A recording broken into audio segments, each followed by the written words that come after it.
Hello and welcome to another Any Given Sunday. This is Kev, and this is the YouTube channel Black Men Being Brutally Honest. Long live the habitual line steppers.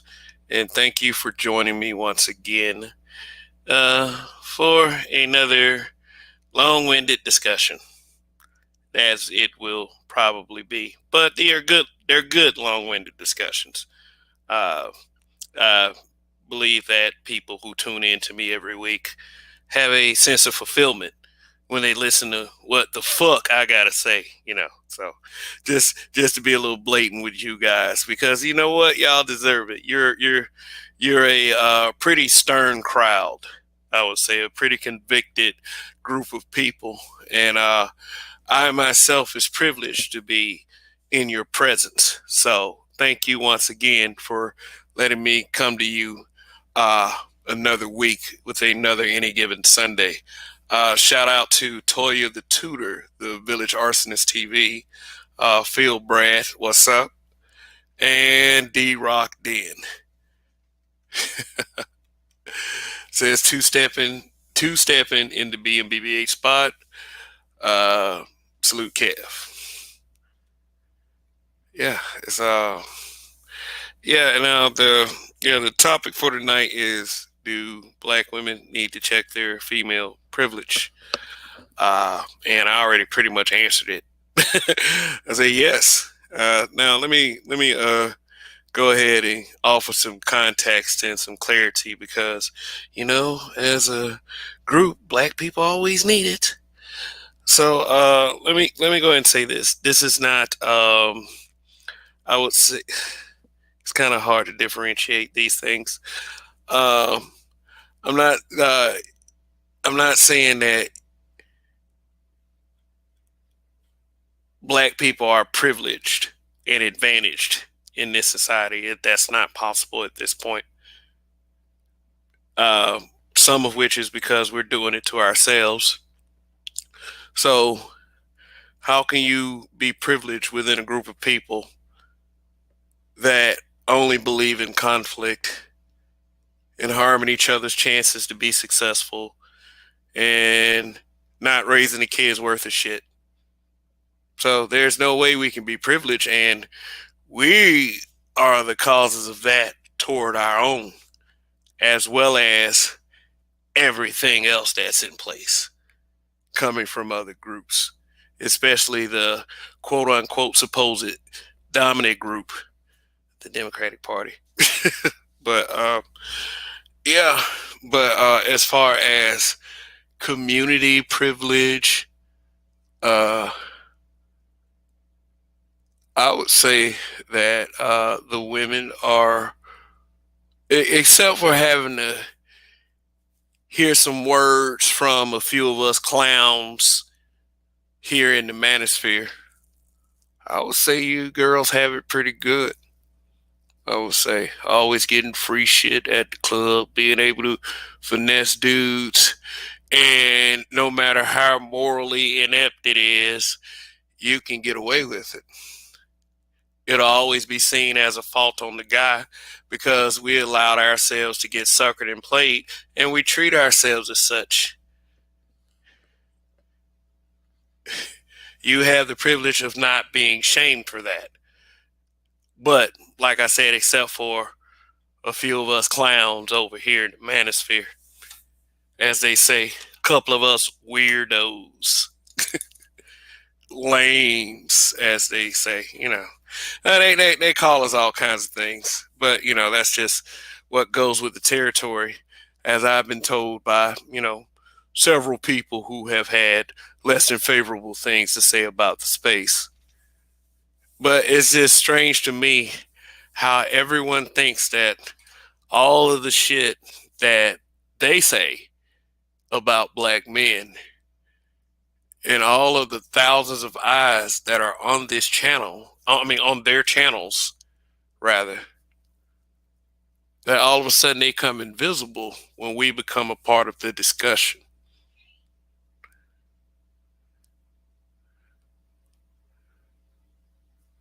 It's a phenomenon, massive. I didn't come up to this platform to be malicious toward anyone. It's going to be perceived as such no matter what context I put it in. And I don't see that as a disadvantage. I just see that as, explaining things the way I want to explain them. So let me put a disclaimer out there real quick. I don't speak for all black men. I'm not the spokesperson for all black men, but this is not coming from a place of jealousy. Believe in and trust. And if any privilege exists within BWs, so to speak, um, a large percentage of that is the brother's fault. Because, I mean, those before us and some of us in our age group and a lot of the younger one, millennial types, have just handed over all of our power. I mean, I'm speaking in a group sense. I'm not speaking with me because I tell anyone anything. That hasn't been fully tested yet. So, let's I just want to be able to speak to my people about this, because if you're here right now, y'all my people. Let's just go ahead and get that out the way. Uh, so that hasn't been tested yet. The ability to say anything to anyone, and is part of that is me telling people that if I'm flesh and blood and you're flesh and blood, then we should be on that kind of level anyway. And then our skin color should play in some part, if not to just agree with each other because we don't have to, but to at least consider the fact that there has to be some kind of code of solidarity. All of us are not going to like each other, but why don't we try to do what's necessary for the greater good at some point? It's not as difficult as you think. You have to do a couple things though. One is distance yourself from network television. You know, but I'm not here to tell anybody what to do. I'm not here to be preachy. And speaking of preaching, just get off topic a little bit. So just y'all, some of you know who I am by now. I kind of talk in a few directions. Originally, this broadcast was supposed to be Creflo Dollar versus Kevin Samuels. It was alleged, and until I find proof of this actually happening, because if I don't have any proof that it actually happened, I don't have something to show people. I don't really like to speculate or divvy out false information, because then I have to apologize. And that doesn't place me in a good mood when I botch myself. But I could not find any definitive proof that Creflo Dollar actually said it. When I typed it in Google, all it did was bring up a couple of YouTube videos, one by David Carroll. Shout out to David Carroll. And I just didn't want to take, I needed tangible information. I mean, I didn't really have time to check out the YouTube videos per se, but I need it from another source. So I had to change the topic. I had a little cool thumbnail made up and everything, but but what's important is us clowns in the manosphere is for us to not sound like clowns. So that I feel that's important.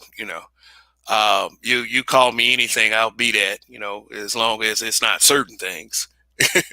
But at the end of the day, it's you guys, that's here right now that matter, and yeah. But still, this is, I'm the top guy here. I'm the star.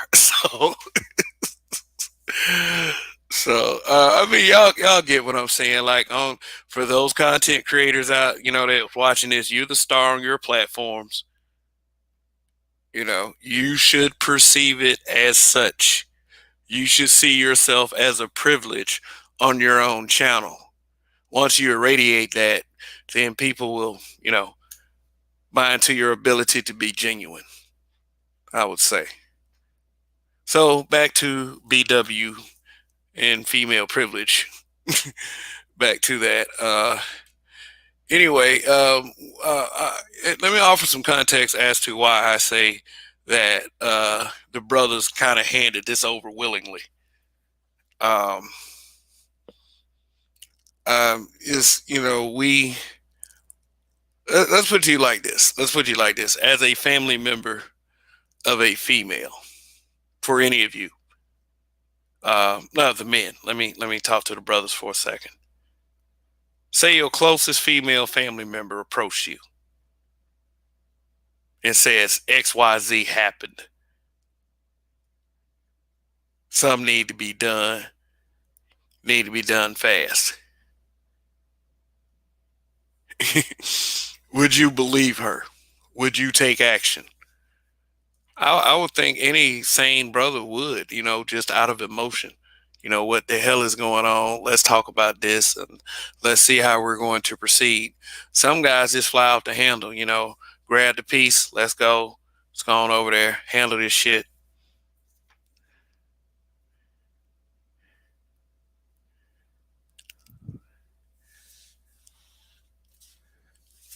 The ability to summon the physicality of a man. A man does not have the ability to summon your physicality, the physicality of a woman, nor it is needed. We as men are natural protectors. Well, we have, when we had, men and women together being able to raise the protectors, but some of y'all ain't doing a great job with that. And let's just, single moms, and let's just go ahead and get that out the way. So y'all just raising the guys y'all complain about now. But the ability to just be able to shirk it off on the male that isn't there, that's privilege too. And for people to accept it just like that, with no questions, not even so much as so hey, what the fuck are you doing? To make things better for the life of your child. Anyone having a kid, I mean, if brothers, if you stick your dick inside of a female unprotected, you shoot up her club, and for some fucking reason, one of your thousands, maybe millions of sperm cells crack that egg, you need to be prepared for everything that comes with that. You need to be. I don't think that a lot of the young men are well informed anyway. I mean, they're reading on a what is it? They're reading on a fourth grade level. I mean, uh, the older ones, the young adults, are only reading on a fourth grade level. Yeah, that's a ball drop. So why would anyone be around to tell them that when you stick your raw penis without a condom, inside of a woman, then 1 + 1 is going to equal 2? Yeah, it's just it's a black and white situation. So you have the privilege of not teaching your boy that and getting away with it completely. I mean, it's amazing. It's amazing that all you have to do is sleep with a loser, and you can blame that nigga for the rest of his life and not have to do shit. That should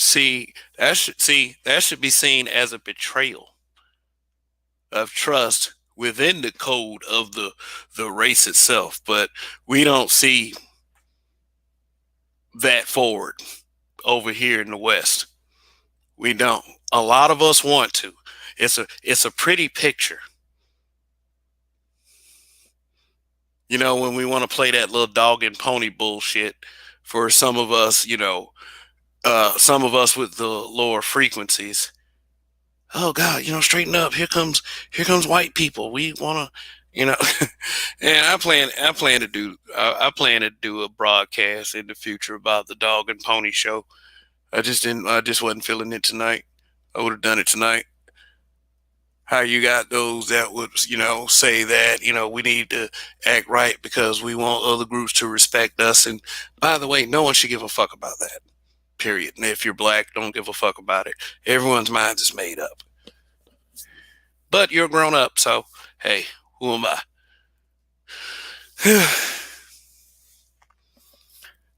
How does that feel? Be like, as a father, you know, I have accountability. I know if something happens with my kid, I don't get to blame other people. Pointing fingers is absurd. In that case, I'd be too hurt because I know I'm trying. I'm raising her to the best of my abilities. And I do understand that there are some things that people cannot control. But for the things that I can control, I feel like my little one is in pretty good shape. But if she falls to the wayside, that's me right there, all motherfucking day. And if my little one falls to the wayside and I'm around, it needs to be me. Period. Why would you blame anyone else? I'll be so disappointed. I wouldn't even care to be blamed the mother, her, and the kind of person I know her mother to be. It's not. She wouldn't feel good about anything like that either. You know, she ain't like a lot of you proud bitches, that be in these spaces shitting on brothers. Can't stop talking about brothers though. Want to divest from brothers. Yeah, how is that? How is the privilege of a lot of these females or females calling themselves divestors, but are able to navigate in black male spaces or spaces where black males are present and just shit all over them? This is what I mean by, when we hand our power over.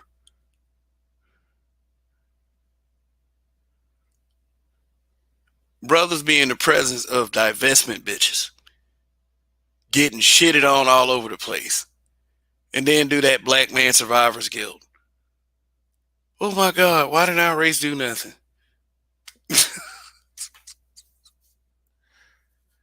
Not taking anything into consideration while thinking this. I don't know. I had defined black man survivor's guilt as the fact that, the generations before us did not fortify, and a lot of things happened that were beyond our control. Now, another group is seemingly running rampant with power, and the fist, have the power of the fist and the law and the long arm of the government, and it doesn't seem with the level of technology that is out there right now that we can do anything about it. I would suggest for anyone who thinks like that, don't be so glum. But the fact that we are still here as black men, um, for those who think like that, that's hanging over our head. So some of us feel guilty and feel defeated, not me. And I call that black man survivor's guilt. It was like one thing these little stupid ass niggas got to start thinking about is the fact that there were things that were beyond our control, and we have to look at our current situation because we're in a situation right now where our female counterparts are just they like are trying to be our mortal enemy, and it's because they have a level of privilege and control. And it doesn't help for these young brothers to sit there and act like pussies because, oh man, why can't we do nothing as black men? The fuck out of here. There's plenty we can do as black men. For starters, stand up on 2 fucking feet and suck it the fuck up.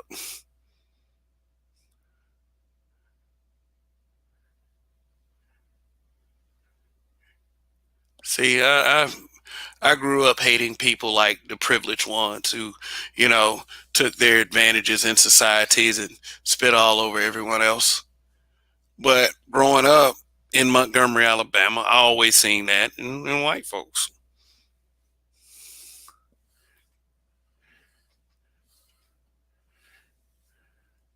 You know, let me describe a little privilege. Every time blacks moved in, whites moved out, no matter what side of town it was. All of the resources always went to those sides of town that the white people went to. They were able to keep their town, their sides of town clean. They always had the new sparkly clean businesses open up, and they had everything within reach. Meanwhile, for those of us who stayed in the black sides of town, everything would degrade because it's like there were not many people. Like, number one, yeah, the resources were taken to the other side of town, so we didn't have those at our disposal. Whenever like a storm hits, like I remember we were out of electricity for like 5 days, and I know in some parts of the world and even some parts of this country, some of you had it worse. 5 days might not seem like anything, but for that time frame, for that to happen, it was like one of the only times it's ever happened that we were out of power for that long, and it was different.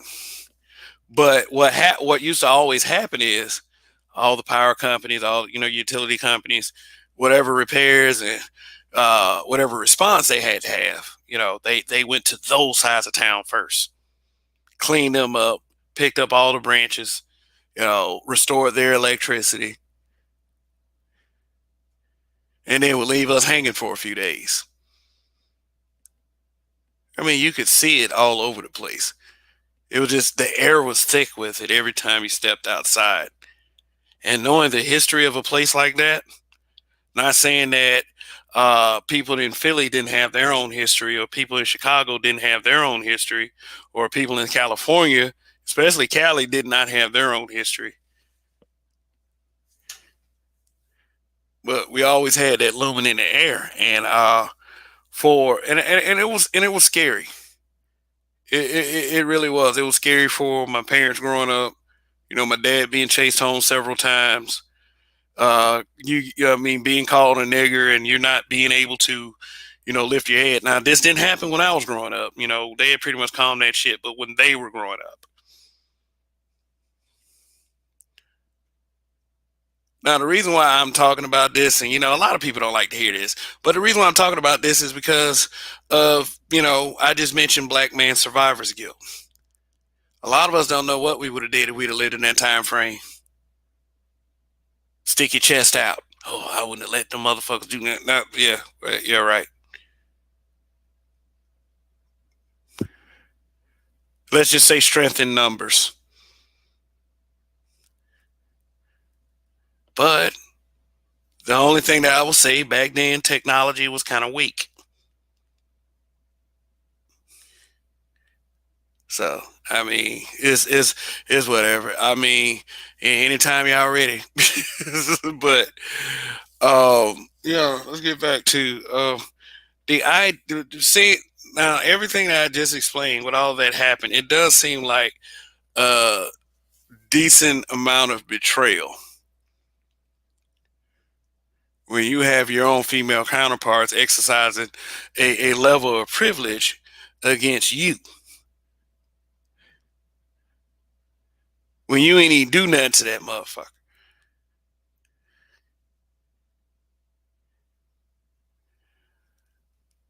So how can you avoid this? How can you avoid this happening to you? Just as men, we just have to make smarter decisions. Stay away from sack chasers. you know, just get like the two main things people discuss in these spaces, sex and money. Keep those two in balance. Chase money, sex will come. That kind of thing. I wish I had people like I wish I had people like some of these clowns in the manosphere, you know. No, I don't know. I don't know. Shoot, it's more places than this where you can get some, some cool, shit, some cool like life advice. I mean, I'm gonna always be one of the few people that's gonna say that you don't have to take my advice, you know. But just kind of think, if I can help you think it all. That's right. That right there is what does it for me. Mm.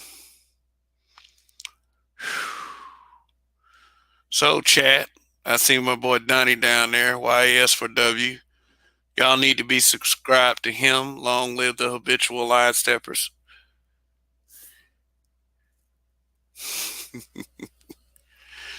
Lotus Scalper, what's going on? Lotus Scalper.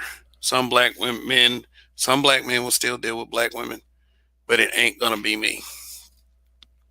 All right. So I mean, and that's the thing. You know, we're gonna deal with them, uh, whether a lot of us want to or not. I mean, we're related to them. We're having sex with them. We're married to them. They're our daughters, and I know that's like a beaten stick.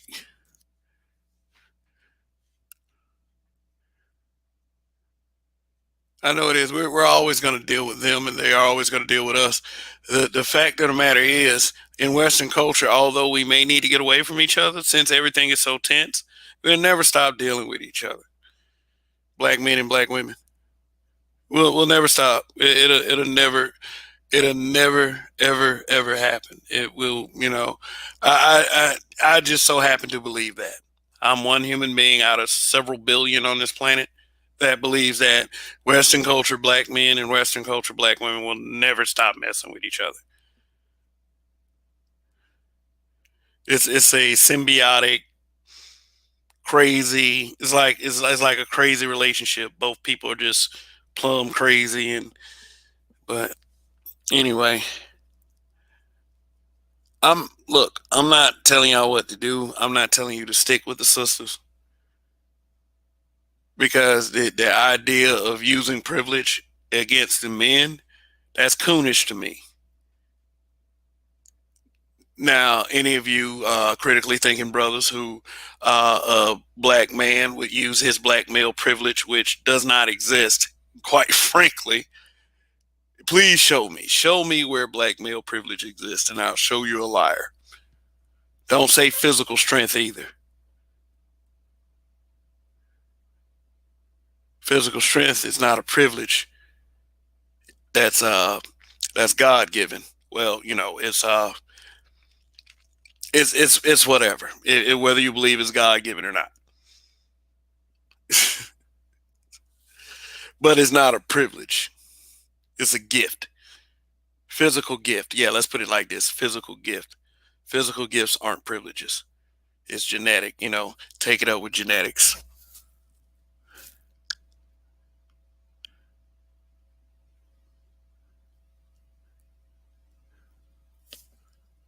Hmm.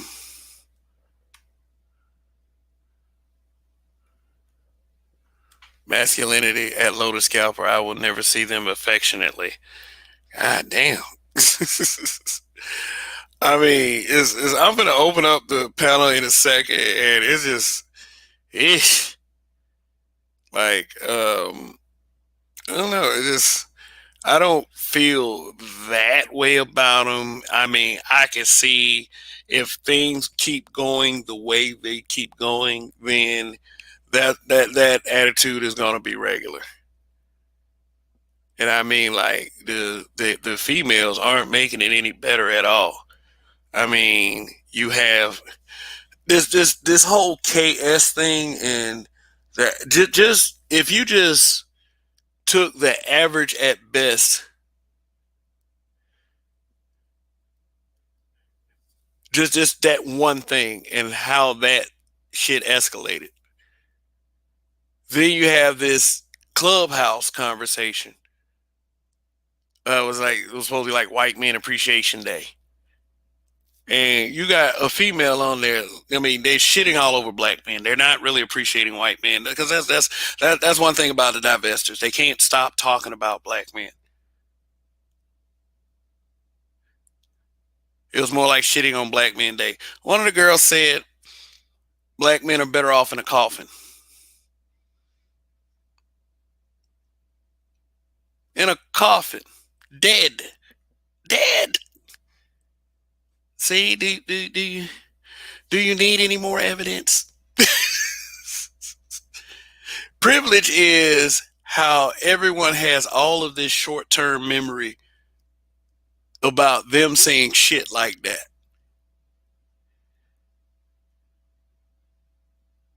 I mean, just damn what the brothers are saying. Why do the sisters that claim that they ride or die for the brothers, that love the brothers, that respect the brothers, don't ever um, say anything about that? Go against that. Say that that doesn't represent us. I mean, they will say that. No, they will say that. They'll say that on Facebook, but as a deflection.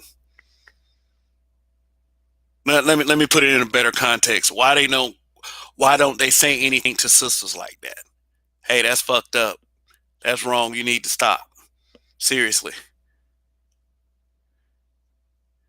And not doing tit for tat. I'm not saying, well, that's what they say to the brothers. They don't give a fuck about what we go through. I mean, which is the truth. I heard a dude on the broadcast earlier. He was saying that if they say fucked up shit, it's because they've been through something.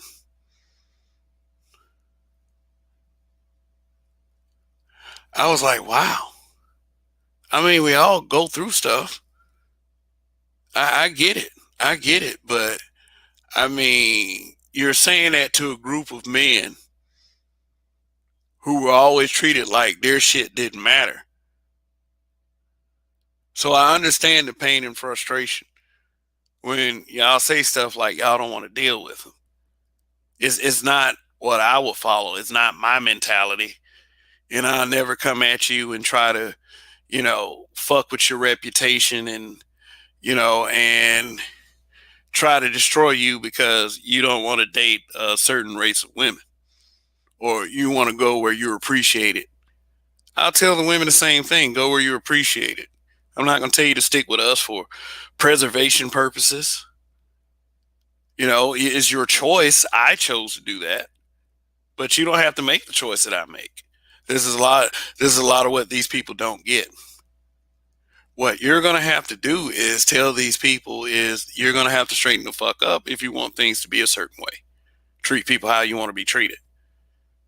It's got to be a goddamn good privilege to be able to get away with saying anything like that about a black person. Imagine me going around saying that a black person is better off in a coffin.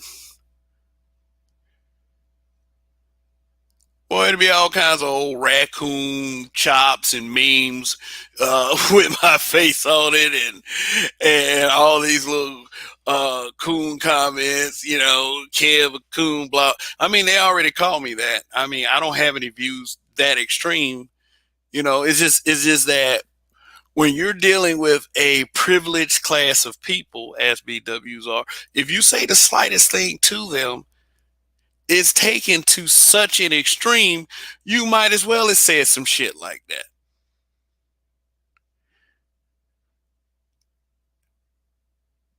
I like black women with natural hair. I mean, what they hear is, y'all need to be in a coffin. That's what they hear.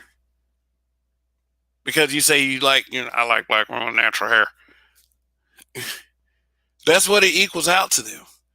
So, since there are brothers out there that, have preferences and tastes and standards, such as, I like black women with natural hair. They go on TikTok or Clubhouse or wherever they go. Yeah, it was Clubhouse. Have a white man appreciation day. There's not a nation of people all over social media calling them COONs. In fact, nobody's talking about this today. Nobody. They've been talking about your boy, the baby, for the past 2 weeks. And that's another subject, but I just brought him up. Like they're still talking about him and what he did. But shouldn't that be appalling to people to hear young, melanated women, sisters, that we should all be loving and protecting, to say that black men need to be in a coffin? They're better off in a coffin. How fucked up is that to you? Is it that fucked up? Or are you like, man, if you're like, man, you might, be one of these guys that, not much bothers you, and that's fair.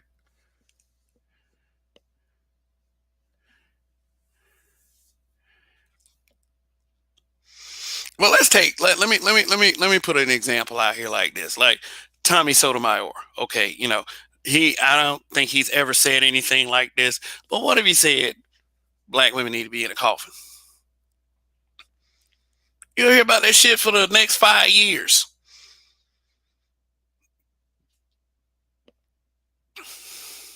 Like easily. It has got to be a privilege to be able to say anything that you want extreme about your race of men and not have anyone give a fuck. Period. Nothing. Just let you cackle on and frolic about and just say whatever like and it's fucked up. Here's what needs to happen. Not that I govern what needs to happen, but just some suggestions. Punish these fuckers. Punish them. Punish, but show the same energy to everyone. You show it to the bros. It's 2021. I'm not saying attack anyone physically. Let's throw that out there. I'm not condoning violence.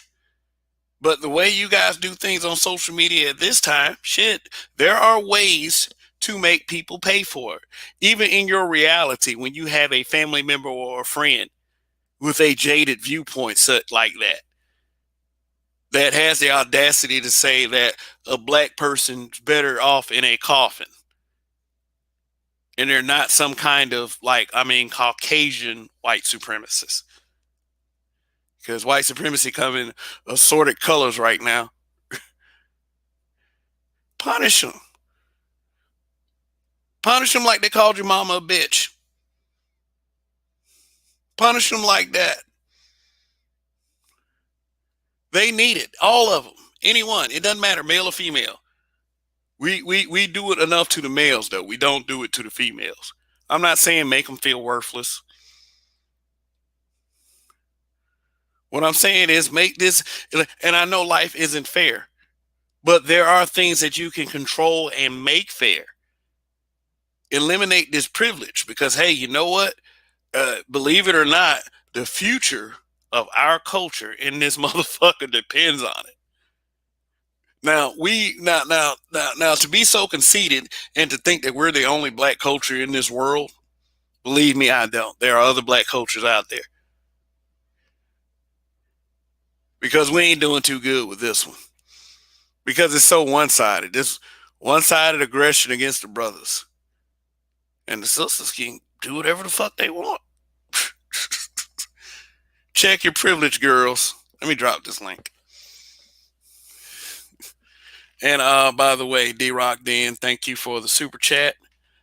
Yeah, display it real quick.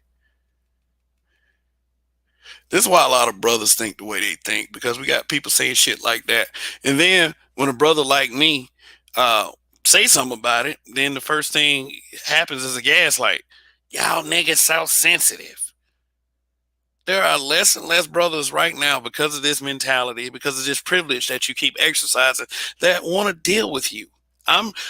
We're trying to slow it down. But it doesn't seem like it's going to slow down on its own. But D Rock then says, think we're better. We are. Okay. All right. We're not, we're better. We're not perfect, but we're better. Let me drop this link. Okay. Shout out. Y Skinner Man Cave. Cortez Smith. 1D Forever. Toya the Tutor. Yeah, or, good peoples, shout you out twice. All right.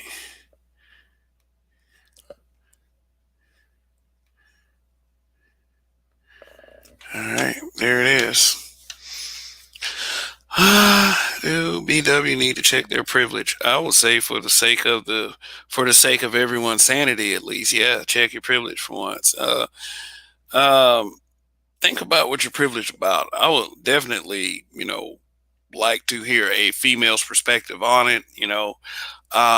If not, so be it. I'm willing to have a discussion with just about anybody at this point.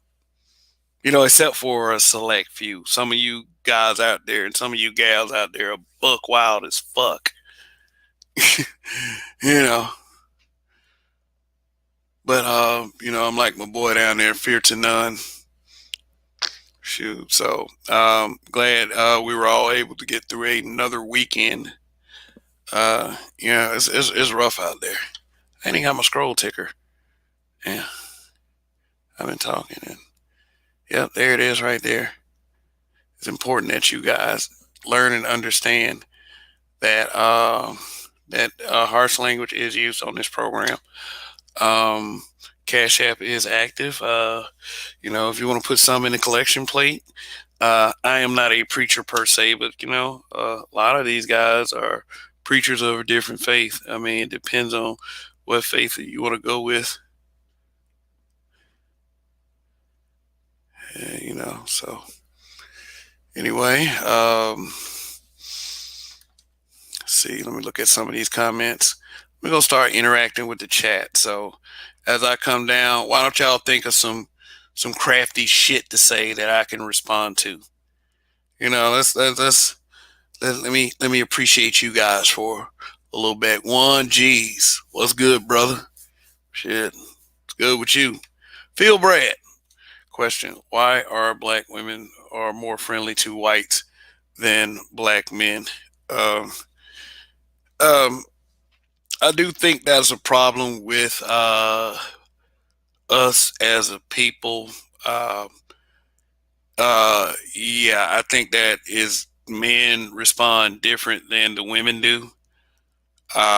With men, is more so with a work thing, is the ability to see what they can get out of it. And if they can cut another brother off or, slight another brother just to get it, they will. We don't trust each other. We will stab each other in the back. And we'll think a black person will do it before a white person will. With the females, however, what would take us a giant ass amount of effort to get the sisters to realize would take no effort for your average white man to do. Like, say for instance, I said something about the whole we like black women with natural hair thing, and they'll complain to us about that. They'll say that well, we're worried about women's hair. We suspect for that. We're not talking about hairstyles in particular. It's a very narrow spectrum of things that men discuss when we talk about the hair of a woman. But we say one of two things: natural hair and weave. We don't know what kind of weave, that Brazilian clip on or whatever. We don't say all that shit. But I was looking at my feed the other day, and it's funny that you should ask that question. But I believe content creator, shout out to Sweet Melody Speaks. I think she asked that question as a topic. And no, not so much in that form. She asked it in a question: why do BWs with natural hair overdo it with their, like, kind of asking, like, overdo it with their white boyfriends in front of black men. And I've have experienced this like quite a few times. Like, I'll be in the area and then I all of a sudden I'm in the line of sight of a Chad and his Afroic uh mocha queen, and she just all about it. It just, I was like, okay, fine, great, happy for you guys. You ain't got to do all that. I mean, just her like the best version of her look. Maybe not her attitude, but the best version of her looks. And they really do put on like that, for real, for real. I mean, it was interesting that a female brought it up because I've seen it before. I didn't want to particularly bring it up because, hey, you know what? To each his own. If you like that, you like that. If you don't, you don't. Whatever. Yeah, but it is a strange phenomenon, I would say, and it's projected like it's the brothers that do that. Put they Becky Queen on the pedestal. Yeah, but I'm working my way down this chat. Why, I don't know. So I mean, but I do notice that there are signs of it. Masculinity feel Brad, they wish they were men. Their envy makes these females enemy. Okay. See, hurry up and buy. I see you down there. Salute. Said I seen Donnie earlier.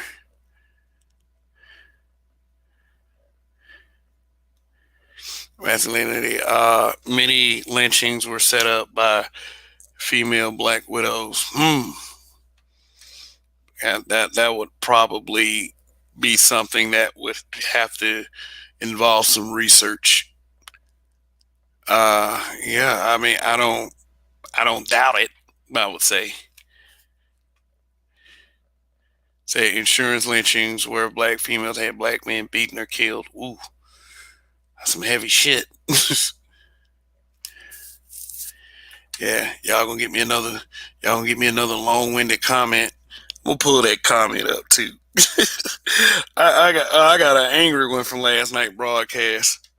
I don't know why people get so angry though. I mean, shoot, I don't say it in the meanest way. I don't think, but it's all the all how people perceive things. Cortez Smith, I will say black man haters are better off in a coffin. Yeah, that could be a wide variety of people, that hate black men. I mean, is it ain't necessarily got to be a BW. I mean, but strong comment. Okay, so yeah, well, that's how they feel. Kareem from the Isle of Champions. All right, what's going on? Cortez Smith, they wear their natural hair for Zaddy before you even ask.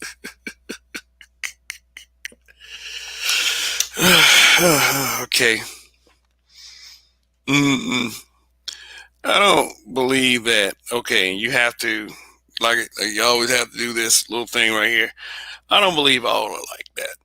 I don't believe all are like that. I do believe a vast majority is, but I don't believe all. I don't believe that black men are perfect. Like there was a certain content creator that explained to another content creator that he addresses both male and female, and that from I don't know, from that perspective, I don't know if addressing both is exactly what they're talking about. I mean, see, this is another privilege that you females have, is like the ability to be addressed without being addressed. I mean, or you guys like that truly address both, but I don't like to explain myself. Like, for the simple fact is, if you're too lazy to check out at least my general narrative, try to get a more general sense rather than taking out the one thing you don't like, then I don't really give a fuck about explaining.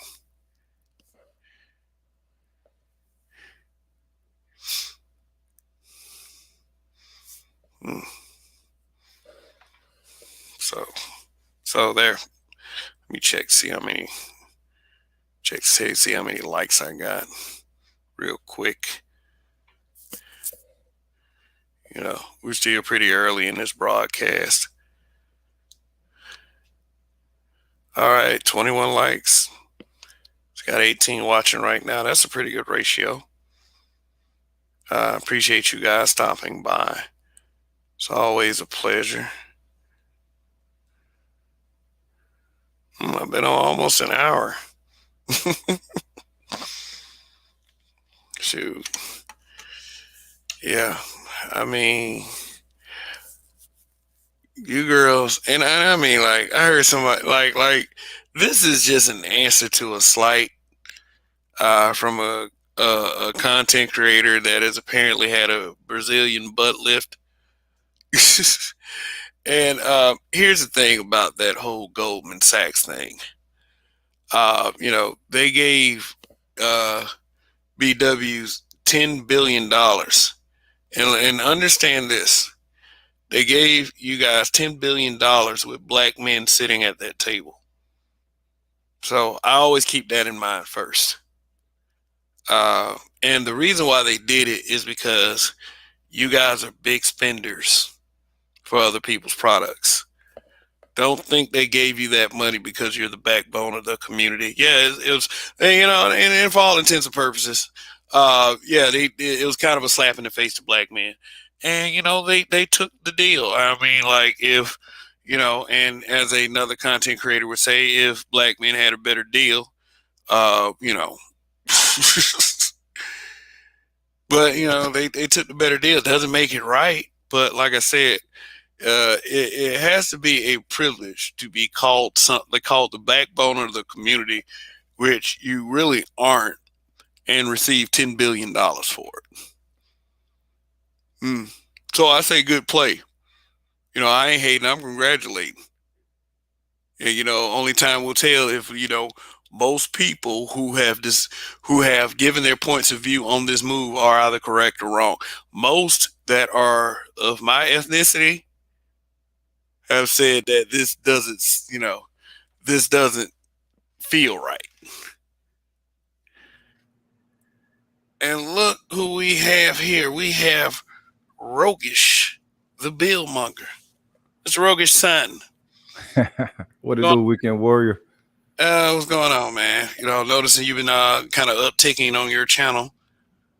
Yeah. A little bit of something here and there. You know what I'm saying? Trying to draw as many people as y'all got. Shit, y'all moving up in the 3 stacks, man. Yeah, man. Yeah. Oh, yeah. I mean, it's very possible. Like is, you know, it's timing. I'll just say that. Yeah. It's timing, a little bit of luck, but you know, I always keep in mind that if people will hit that subscribe button, then you obviously sold them on something. That's how I like to think of it. Like anybody I subscribe to, there's a purpose for me subscribing to them. Like if I subscribe to like a channel that talk about anime, it's because they talk about anime. I subscribe to a He-Man channel today. You know, right. You know, there's a couple people that, you know, I've known on Facebook for a while that I didn't even know had YouTube channels. I was like, damn, subscribe to them. Yeah, I mean, it's, you know, that He-Man has sparked a lot of stuff. You know what I'm saying? Like, man, talking about women's privilege. Lord have mercy, cuz really. Hold up, they made Teela as strong as He-Man. She didn't have to change it or nothing. Damn. She had changed the shit. She did kicking ass. Oh man, kicking big muscle bound dude's ass. Like damn. No, all you had to do was let Teela, like just send Teela. Like Adam, you sit here. you and Cringer, Pet Cringer, like, you know, send Teela. I mean, yo, they did do something right by making Grayskull a brother. So, you know what I'm saying? That was dope. King Grayskull. But even if it was virtue signaling, it's like, all right, that was kind of cool to see though. That was almost like on the gunslinger side of the game. You know what I'm talking about? Dark Tower series. You wouldn't think that was a brother reading that coming up. But you know what though? They trying to do something like that in DC Comics with Superman too. Give him a black grandfather. Word. And, you know, all the fanboys. You know how they get, oh my God, no. And the dude's an alien from Krypton. Like it doesn't like he could have like a 3-eyed green alien monster looking motherfucker for a grandfather, you know, and no one will have a problem with it. Right. You know, but and also I don't believe in tokenization of characters. I don't. I don't need a black Grayskull. You know, it was cool, but I don't need a black Grayskull. I don't need a black Superman. I mean, you know, because I'm this kind of person. If you want it to be like that so bad, then create your own shit. But that's the thing; they don't want the story that comes attached to it. They want the whole. Remember when Denzel Washington did the one where he flew the plane upside down drunk? Originally, that script was for Pilgrim. Originally, I mean, come on, you know what I'm talking about. But you know, what I'm saying the fact that this could be, you know, saying something that's very objectified. You know, what I'm saying you don't need his black backstory behind this shit. If you got a black Superman, if you got Clark Kent and he a nigga growing up in America with superpowers, come on, cuz that story would be phenomenal. Because you talking about, I mean, the fights you get in school, you got to learn not to knock some motherfucking head in, calling them nigga. You know what I'm saying? Yeah. Shoot their head off with the I-beams and shit. Go to a Klan rally and, you know what I'm saying, light all them motherfuckers up. You know what I mean? Oh, nigga, black Superman. Black Superman. And they gonna never let black Superman get on screen and do any of that shit. Go to a Klan meeting and start slapping motherfuckers. Oh no, where did he fall to Smallville? What year was this? The 40s? Man, it adjusts with each incarnation of Superman. You know, in 1945, in 1960, oh shit! In 19 like for real, like that's how they do it in the movies, man. Like Black Superman is terrorizing the Klan. Get the fuck out of here! 1987 Smallville. Like, oh shit! I mean, them motherfuckers still exist though, and you know, Superman powers. He got super hearing. Mm-hmm. You know, he got X-ray vision. So I mean, unless it's lead, yeah. Motherfucker, the baddest DJ in the land. Oh shit. Yeah, man. But black women, female privilege, crazy concept, or just it's something that's not acknowledged enough. Is it first of all, like, is it possible really for black people to be privileged? I explained this earlier. Right. Yeah. That would have been my main thing. An aspect though, if they do have a privilege, it definitely can't be the blackness. So it has to be the gender principle of it. You know? Yeah, because I explained it in a way that the blackness, our blackness, not only is seen as a hindrance for other groups to try to use and hold against us. Right. But when we see our own blackness, sometimes we low cut each other, you know. Yeah. You know, like say for instance, if one crosses the other, there's no path to forgiveness at all. I mean, if that forgiveness is more possible with a, you know, white person that's willing to stick out their hand and shake your hand. I'm sorry, buddy. I didn't mean to let that N-word slip, and you know, my apologies, nigger. My father and my mother taught me better. And then, you know, the black person on the other side started tear. Yeah, my feelings, and, you know, all this other stuff. This is why we love Jesus. This is why we love Jesus. I appreciate you saying that. Yo, you right on that one. You right on that one. In the aspect of their privilege, it's like, all right. It's not even the fact that they're, you know, saying black woman. It's more on the line that they're a female. You know what I'm saying? They're just feeling a billet. Like this whole race thing to me. And I think there's a couple of ways in which you can look at it, because you know what I'm saying, it's also like the caste system over here. So I think that we involve ourselves with it, you you know, as far as like cultural wise, right? Then you got the social conditioning behind that, and then you have the position within the caste system. Now, I think, you know, Black women believe that it's their cultural aspect that is being embraced by, you know, within the connection of their genetic principle privilege, when all in actuality it's just the fact that you're a female, and we need a Black here to say that, all right, well, we're doing this, and this is the status quo that we need.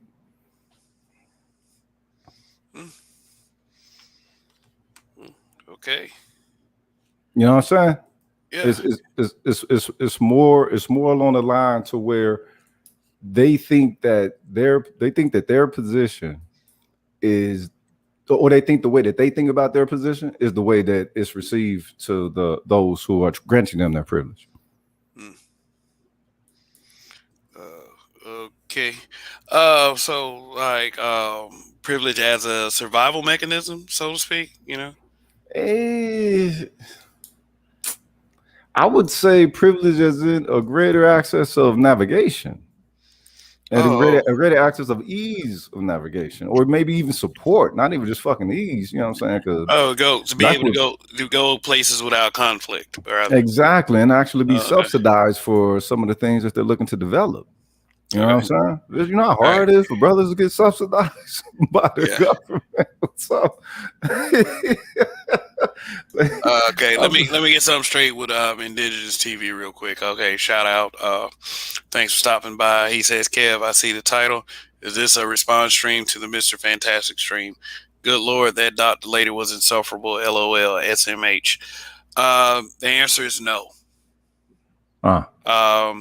Shout out to Mr. Fantastic also. Funny guy. Funny guys. But no, this is not a response stream to Mr. Fantastic. You know, but shoot, let's encourage some collabs. You know, a collab is a StreamYard link away. A word. Yeah, I mean that's with any of these channels, you know. Yeah. So anyway, so within their privilege, okay, so all right, people start to understand that they have certain privileges on the gig when you get certain privileges, because no one is accustomed to getting, you know, saying access within the gig, you know, saying like 100%, right? So what are some of the privileges that you think they are afforded that we ain't, in an aspect of, you know, just the whole gender principle aspect of it? We understand as a Black man, no matter if you're on white collar, blue collar, or whatever, you're always going to be perceived as somewhat of inadequate for doing your job, even though them the motherfuckers who hired you, and when you when you do your job and you turn in your product, whatever, and you do it by the specifications towards where they instruct, it's always some kind of issue. You know what I'm saying? It's never really just, you know, overt praise right off the bat, like, all right, you know, yeah, you're making the company look good. Nah, it's always some kind of flack. So what is the flack that you think they avoid? The flack they avoid, like working a company or in general? I mean, we could start off at, you know what I'm saying, you know, company level, grow up to corporate. I mean, it's various things. You know what I mean? So, all right, so let's take it to the class levels, right? So you got the poor class. Think about the assistance that the Black female poor class is, you know what I'm saying, assisted as far as the Black male poor class. It's staggering in those numbers. Like if you look, I did some one time. Men are punished for reckless behavior. Women are rewarded for reckless behavior. Yeah, that is a very deep privilege. Yeah. And yeah, supported, and again, and subsidized. This to me, this is what shows where the privilege is, where motherfuckers place their money, man. The womb to prison pipeline. So what was the original? The school to prison pipeline? Yeah, it's the womb to prison pipeline, because some of them kids don't even make it to school half the damn time. Yeah, it's I don't know. but to fail a child and still be looked at as a mom that did her best. I mean, that's moving the goalpost though, because it's like, wait a minute, if that's the case, then what is the unit of measurement then? If it, you know what I'm saying, if that is a unit of measurement, then that's where it's supposed to be across the board. But you know what I'm saying, it's like dealing with the pilgrims, you know, shit changed subjectively. The social agreement changes with one subjective whim. And you know, and here we are trying to, you know what I'm saying, be fair and shit, and that's where we fuck up. Fairness. Black people fairness. Oh my God. Man, just because you black man don't mean that no, dude. Nah, man, we got to do the right thing. Yes, the right thing, not the we fair do the right thing. They do the right thing for them. They do the right thing for them. We do the right thing. Yeah. So, and again, if that is the entirety of the system, though, then you know what I'm saying, how long are we supposed to operate in an aspect of, okay, well, things supposed to be fair, balanced, you know, even whatever the fuck. Well, but it's not. Isn't fair. Yeah, so the system ain't moving to that, and most of the people ain't moving to that. So it's, you know what I'm saying, it's time to get instrumentally selfish. So create our own advantages. That's what you're saying. I mean, yeah, that and I mean, I guess maybe that would disadvantage others. I mean, I don't know. You know what I'm saying? We could turn it into that would have to take a degree of craftiness and a lot of trust that we lack on our side. Dude. We don't trust each other enough. We don't trust that's why we don't have a community full of businesses. You know, a community for flourishing businesses, because we don't trust each other. We don't endorse our own products.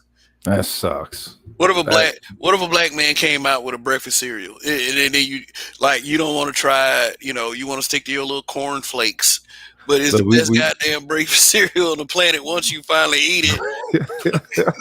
Bro, we say we don't trust one another. It's more along the line of we don't value one another. Yeah, okay, yeah, that makes sense. Yeah, we don't value each other. You know, we don't value one another. Nah, because if you did, then I mean that if value was there, then trust has to be along the way. You know, so depending on, you know, how many encounters one frequently has with one, and I mean, shit, that's that. I mean, I don't know. It really don't seem like that perspective of the social relations is one that folks seem to be you know what I'm saying, on the top of the docket. You know what I'm talking about? Because it's reestablishing that value is the most important thing, because everything comes from there.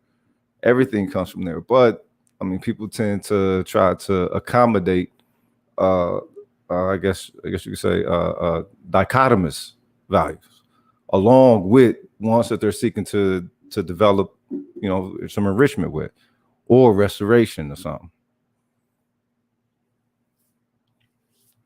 And them shits are diametrically opposed. You know what I'm saying? You ain't never lied. Yeah. But what I do understand is that, you know, as black man or black woman, we do not have systemic privilege. You know, no matter how hard we try, when we seek such that does not exist, we will harm ourselves even further and even greater from the greater good that would put us in more of a forward motion as a people. And about, I would say this could happen sooner or later. In about 5 or 10 years, it won't be a black culture. Oh no, fuck no, ain't gonna be. You don't think if I mean, of course we'll never go away. Of course we'll never stop messing with each other. But as far as an outward black culture, I think people are gonna usher that to the side for something else. Bro, once we become fully assimilated, we're dead. We are dead as a culture and dead as a people, because the fact that we ain't gonna be attached to that culture anymore, that means you're dead as a people. That means you are now part of the motherfucking phalanx. You are now a part of the board. Yeah, I totally get that, but these conversations need to be had to warn people of what's coming. You know, Yeah. at least we can put it out there. I mean, But this is the thing, though. You just said it. You said it, to warn them of what's coming, right? Well, I mean, the thing is, the culture really hasn't been embraced to the point to where the folks will use it to build upon themselves, to feed. You know what I'm saying? It's more along the line of, okay, how can they get me closer within whatever the society says I'm supposed to, you know what I'm saying, be able to receive as success or making it or coming up, whatever the hell it is, right? The thing is, it has to be fed back into for other people to be able to feed off of it. But if you just give this shit away to the world in the form of entertainment, then you have nothing to sustain your own soul off of. You know what I'm saying? Culture is supposed to sustain the fucking people. Yes, as the people create it, it sustains them. But I mean, if you let your fucking reality be, you know what I'm saying, regulated to that of just a mere fucking entertainer globally, I mean, what the fuck? Did everybody start doing you, being you, talk like you, and all that? It's like, who the fuck is you?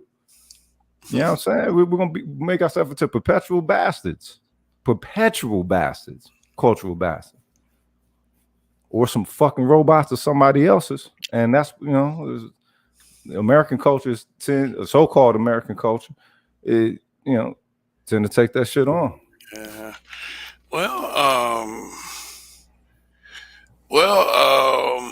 Don't you? Wouldn't you think that we were already in that position somewhat? Motherfucker, I was trying not to see the shit. I mean, that's fucked up. Nah. It's like wherever. I've been trying to get out of black pill land, cuz, you know what I'm saying? Do y'all take it there? And, you know what I'm saying? Y'all think niggas speaking, you know what I'm saying, ill on red pill and shit. It's like, nah, nigga, we can take it to the black pill. I'm ready for that shit. Let's go, nigga. Shit. Orwell. The whole fact that we are always just accepting the worst shit. Yeah. You know, we're handicapping ourselves. We're not, you know, it's okay. It's not something that we can't fix, but we're allowed to fuck up even further. Let me put it to you that way. Hey, do you want me to read this long ass, like, just emotionally drawn comment I got for last night's broadcast? Let's hear it. Because basically we were saying that, you know, if Dr. Dre's daughter is homeless, it's her fault, but she got triggered by the fact that I said there's two sides to the Dr. Dre Michelle A story. So yeah, she wasn't happy about that. Nah, bro, you stoked that fire on purpose. Yeah. Okay. Oh, Roger wants a link, so let's go ahead and let Roger up before I read this comment. And you know, this comment will be an example of, you know, Black female privilege. and its mental and emotional effects on the psyche of said females. Yeah, so I put the link in the chat, Roger. So just waiting on you to come up. Then I'm gonna share this screen and like Donkey Kong. So so as far as I go with that, like how many children does Dre have? I think he has a total of 5, 6, including the one that died. Oh, okay. I forgot about that. All right. So is this chick who's all in the news now, is she his youngest? No, it's his oldest. Oh, ain't that a bitch? Oldest. She got 4 kids. And I think she might be his dumbest. I think that might be an accurate representation. You know, everybody can't be the smartest kid. Somebody had to be the dumbest out the bunch. So, you know what I'm saying? I don't know, but based on her story and what I heard about the rest of them, I would bet my money that she's the dumbest that he's ever had. That's all. You know, he and no shame on him. He ain't the first person to have a dumb kid. I mean, yo. Okay, all right. So let's hear it. Oh wow, damn. Yeah. So just like everybody keep in mind fair use. You know, You it's gotta fair public. use your own shit. Yeah, oh well. That's You never know with these. Fair You use is never a know. name. You never know. That's a cold game, cuz. Can't be too cautious. Not around these parts. Can't be too cautious. Oh shit. Okay, and with regard to the content creators you see on the side of the screen is whatever on that. I'm subscribed to a lot of people, but this comment, this was from last night's broadcast. You know, of course, we talked about Dr. Dre's daughter situation, and I'm just gonna go ahead and read it. So she starts off with 3 laugh emojis because that when a person uses a laugh emoji in a comment, usually it's a sign of an abandonment of reality, or it might, I like the way you said that. I like the way you said right. it. You know what that means to me? It means you just tapped into the bothered, unbothered people. The people that's so bothered, they want everybody to believe they're unbothered. Yeah. So it reads. I know some of y'all have already started reading, but I'm gonna read it. Says this is Miss Jasmine Sanders 12 hours ago, and it seems like she put a lot of thought into this mad graph. She said this podcast is so ignorant. Y'all really hate black women, and it shows. Y'all mom must not show y'all enough attention when y'all was little. Newsflash. Everybody and their mama know Dre beats on women and nobody was lying. It's public records. Google is your best friend. Okay, all right. Well, no, I don't hate black women, no matter how much you want your little pocket reality to say such. I don't. Most of these brothers don't hate black women. It's pretty safe to say that, probably based on the spaces that Miss Sanders hangs out in, she probably hates black men a little bit. And she clearly pulled off of Yo Mama Black. Just wanted to bring that up. Did you notice how she also blamed black women? How did she said, y'all mamas must have such and such. She blamed black women herself. God damn. It's like we hate black women, but the first thing y'all do is go to a black woman. It's ridiculous. And then it said he beat up a female TV radio host, Dee Barnes, in front of everybody, and she sued him, which is court records. So that's Hollywood. That don't count. They wasn't in no relationship. That was Hollywood. He probably on cocaine and all kind of other shit.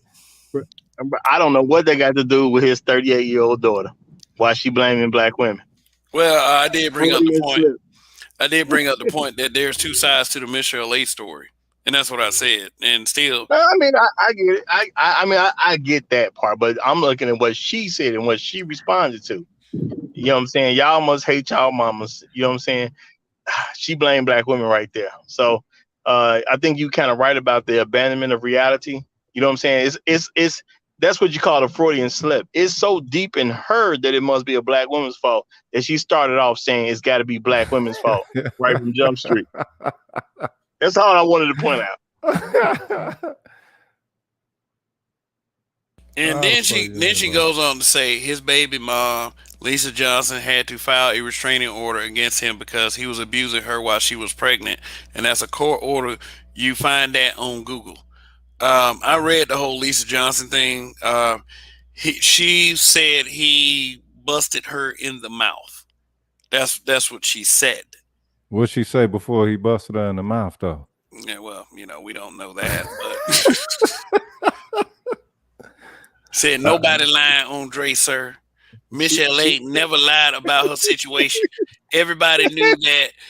And Dre even put out a statement in 2015 saying he apologized to all the women he abused. But see, that apology was sarcastic. He said he also apologized for taking a shit that morning. And then she goes on to say, which was a fake apology, because meanwhile, he was abusing his ex-wife, Nicole, which is founded on nothing. See how they do? She need to leave a court record if she got all that. Because, I mean, you know what I'm saying? Leave your damn sources. All this is court record too. So because Dre got money, y'all think everybody just lying on him. Money Wait, does not make you a good person. Where have y'all been? Everybody know that Dre is not a good person. his wife left, filed divorce because of abuse. Is that was the reason? Was it irreconcilable, whatever? No, I think she just bringing up stuff. That's all, to try to suit the narrative that she wants to have suited. And then my thing is, did anybody realize Dr. Dre done had a whole career? You know what I'm saying? Who for the last couple of decades he been putting out gangster music. They act like Dr. Dre been putting out gospel out. Like, you know what I'm saying? Well, I missed the whole gospel version of Dr. Dre. Like, he been saying who he is. Gospel Dr. Dre in order to get to heaven. Yeah, I'm saying. Yeah. What Dr. Dre be saying? In order to get to heaven, you got to find out what the hell going on. I mean, his headphones is not called Beats by the Saints. You know what I'm saying? It ain't Beats by the Saints, man. So, I mean, they talking like Dr. Dre ain't a gangster based on his own persona, and they coming at Dr. Dre like he didn't do things that are commonly known amongst gangsters. Like, it don't even make sense. Why are you even bringing it up? The man said he gangster. I believe him. And I think, according to some of these women, they should have believed him. Maybe they didn't. She know his maybe that's why they whole got life, a situation though. they in. Look at what she put in this shit. She know all this nigga life. She's awesome. Everybody know that Dre is not a good person. He grew up in a home where his mom was abused by his dad. He don't have a relationship with his dad because of that. He do have a good relationship with his mom. Y'all don't know what y'all be talking about. How you know that, though? I mean, that's some family statements right there. He do got a good relationship with his mom. But my mama talked to his sister the other night. She told him, what the hell is that? She know all the goings on. She know them all. All that. Yeah, but my thing is, so what? He a gangster. What's your point? What is your point? I'm not getting what a point is. She be reading Lipstick Alley. So, you know, Lifetime movies of Lipstick Alley. Yeah, because I'm trying to hit a part where somebody was forced to be in a relationship with Dr. Dre. I missed that part. I'm still waiting on it. Well, you'll know if it come out in the movie. They'll get the facts and one of them beat a bitch flicks, like Kev said. I'm just saying, if you date gangsters, gangster stuff might happen. I'm just saying, what's the big deal? I want to hear. I want to hear what his ex-wife said. Ex-wife said as far as, you know what I'm saying, like, you know, if he did abuse it, she said the wrong thing. That's what she said. She said something wrong. She got hit in the mouth, right? By a gangster. Because I'm a gangster. Hey. Whatever it was. Whatever it was, she should have said it. Should have said it to a gangster.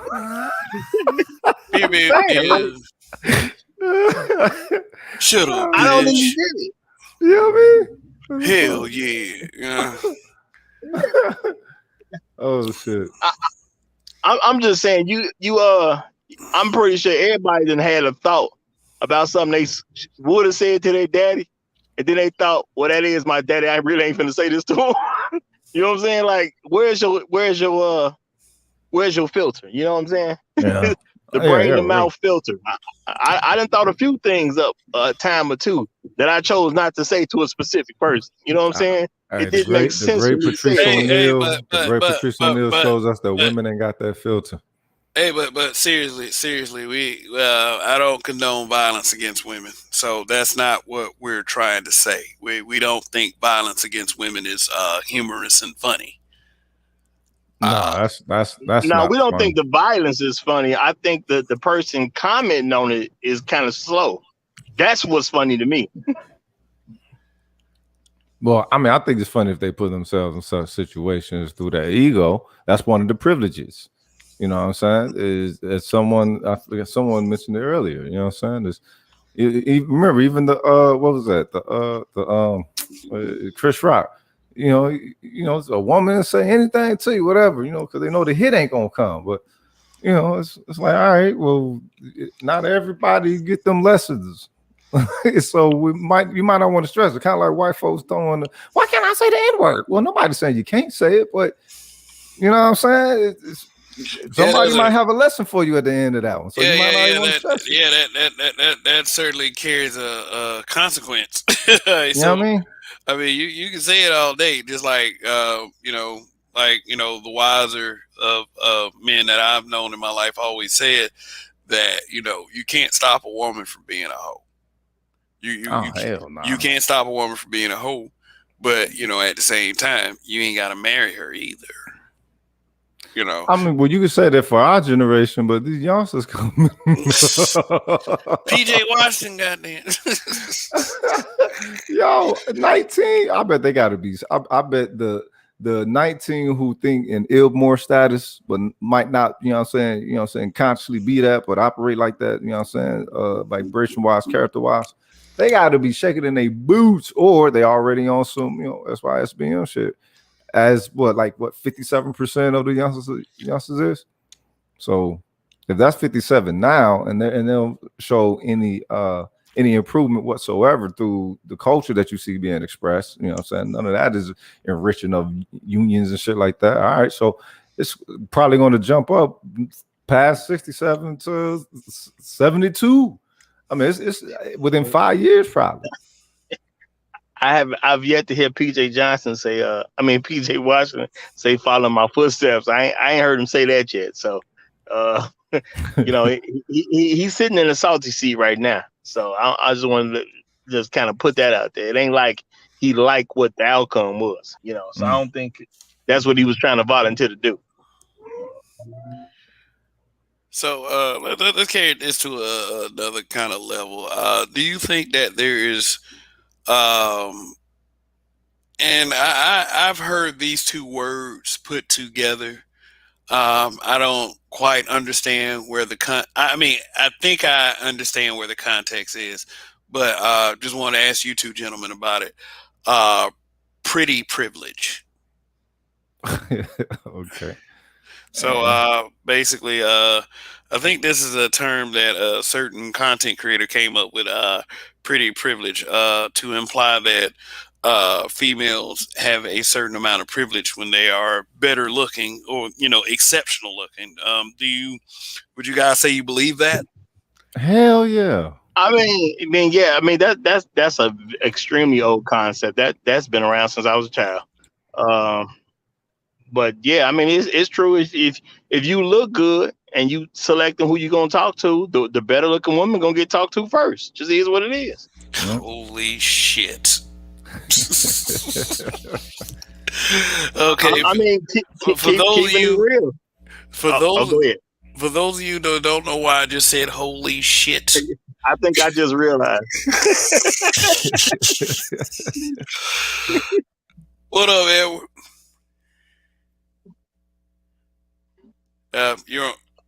Yeah, I'm here. What's up? I don't know why y'all be acting like, this is like jogging and shit. We just joking, man. We just joking. Yeah. No, I know you just joking, but you know how these trolls are out here, man. Motherfuckers really be getting triggered when I be coming up, yo. Sometimes I got probably more trolls than any of y'all, but I ain't got my channel fucked with though, so there's that. But what's up? Hey. One of your troll actually copied you, and I think it was the Hood Servative came on my channel as you and the Hood Servative at the same time. So yeah, I'm pretty sure that was your guy. I can't say for sure, but I'm pretty sure that was your guy. The guy who want to be your stepson for some reason. Yeah, man, the level of loser ass boy. Like I don't understand the concept. It was a dude that was in Art of Ilmore chat that he did NIGGER, but the way he did it was he did N, then posted the N, I, and GGER all in the same. He was in Mind Friday. Or somebody, it was a few of them doing it in Mind Friday, I think that was. That shit's funny. Like the level of hate that we generate is funny to me, man. Motherfucker, we really be living rent free. You know how many people we live rent free, and we need an eviction ban law ourselves. We need to, these haters need to get us out of their mind. The manager, some folks in the manager is even starting to live rent free in Creflo Dollar's mind now. Apparently, we hitting his radar too. Apparently, he fucking up the hustle money. So that's coming next. That's coming. Stay tuned for that next week because folks are gonna be talking on that. Oh, that's gonna be It's nice. crazy. Yeah, apparently we're ushering in the end times, according to Creflo Dollar. Oh, beautiful. He actually said that. Oh, that's nice. That is nice.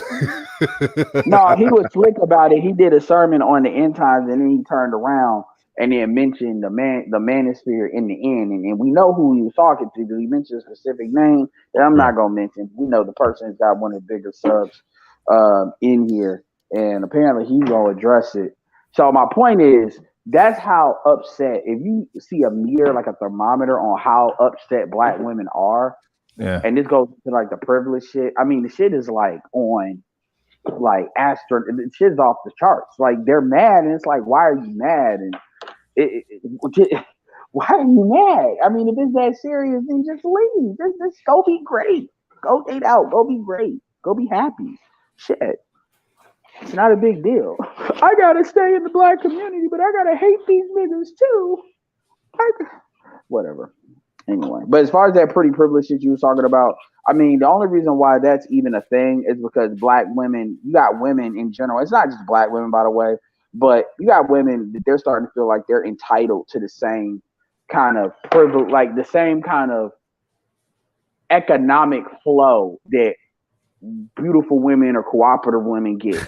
You know, like it's like it really is like socialism. They really believe that. Like they're all entitled to a 666, 6 figures with 6-pack that's 6 foot, and fuck math. Math is the devil. So they low key, they low key hating on the pretty women. That's all this really is. They low key hating on the pretty women. Well, yeah, then they low key, so you got them calling them pick. That's where a lot of that pick me shit comes from too. By the way, that's why I said that, you know, when a woman calls a female a pick me, she's calling them a nigger lover with an ER. That's what she's doing. Because I'm dead ass. I'm not joking. I know, cause it fits so much though. It fits so much. Yeah, because you got. I did a whole show on that and gave you credit for it too. Absolutely. You got dudes. I appreciate that. You got dudes out here talking about, yeah, man, this chick will pick me. I said, nigga, have you ever really examined? Because that's a part of women leading men too. Like, even though we probably bring up more terms than they do, like, you got to really examine why they say what they say before you sit there and just repeat the shit in like the Ebonics lexicon. And a lot of dudes, they don't really know what that shit is. They buy in because if you ask them, they say the same shit women say. Oh, it's a bunch of Black women is just going on, they sipping for Black men. I'm like, okay, so when have you seen that in the way they say it? Like a bunch of Black women, there's even the ones that's cool. Even like a woman like Toya, she ain't just motherfucker say 1 + 1 is 2.3, and she like, oh yeah, it is. No, that what? Do any of us know women like that? Did they just go along with shit that they kind of know ain't right, or they kind of get a feeling ain't right? They may not be an asshole about it, but they go ask a question like, are you sure about that? You know, you sure that's your final answer? You know? Well, the thing is, they so accustomed to lying to Black men and lying on Black men that if it sounds like the truth, it's a problem. That's what it comes down to at the end of the day. You know, so yeah, they if it don't fit their narrative, they just gonna lie. Simple as that. Yeah, and men just go along with the shit. They don't even question it. So when they do the pick me, I heard you talk about pick me. Yeah, she'll pick me. She'll be like, yeah, Jessica Etcher pick me. I'm like, I mean, if you agree with facts, it doesn't matter. Pick your woman, but pick your woman. You know, it's whoever. So a question: what privilege do y'all think the manosphere is eroding them of? Well, you know what? They are concerned that if men are now speaking to men and more often, because keep in mind, a lot of these women done successfully kept boys away from their father. You know what I'm saying? Or gave them very limited contact with their father. So now, if they go out into the world and talking amongst men, men see the world, the way it is instead of fluffy clouds and rainbows. You know what I'm saying? All the time. So they getting hip to what's going on in the real world, and Right. people are we showing them how to put things together. So guess what? If you don't have that quote unquote pretty privilege, you are going to lose out on something because the guys gonna make a logical calculated decision about where they're gonna put their money and where they're gonna put their time. If everybody gonna act like a bunch of a-holes, well, if I spend my time, energy on some woman, I'm shooting for the pretty one. So Yeah. guess Well, what? The not so attractive, it feels a lot more threatened because why? Because guys ain't talking to as many women, period. So when the guy who don't talk to women that much, when he do shoot his shot, which one you think he gonna shoot his shot at? well, here's the truth. And I ain't saying you ain't speaking facts, but here's the thing that the perspective that doesn't get said. The manosphere is not responsible for black. The manosphere is not the main responsible for black men.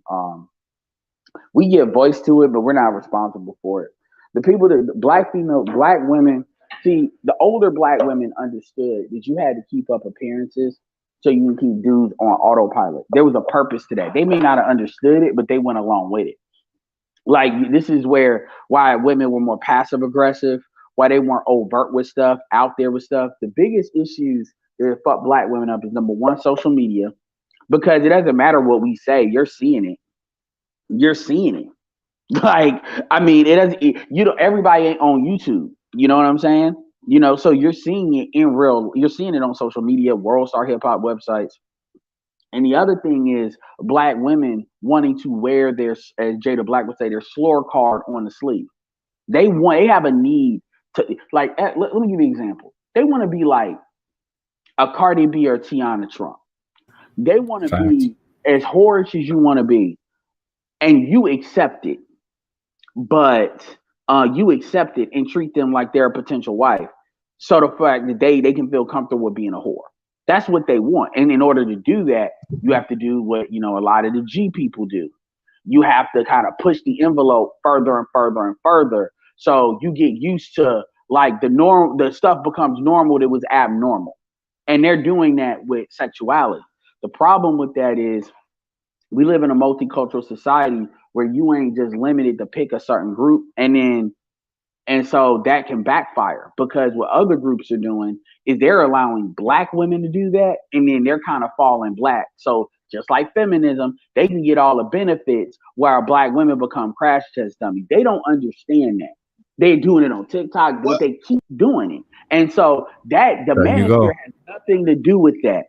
You take hold on, I just want to say this. You take black men out of it. Let's say we're talking about black women dating now. Black men have nothing to do with why black women are where they are as far as the sexual marketplace in America. We have damn near zero to do with that.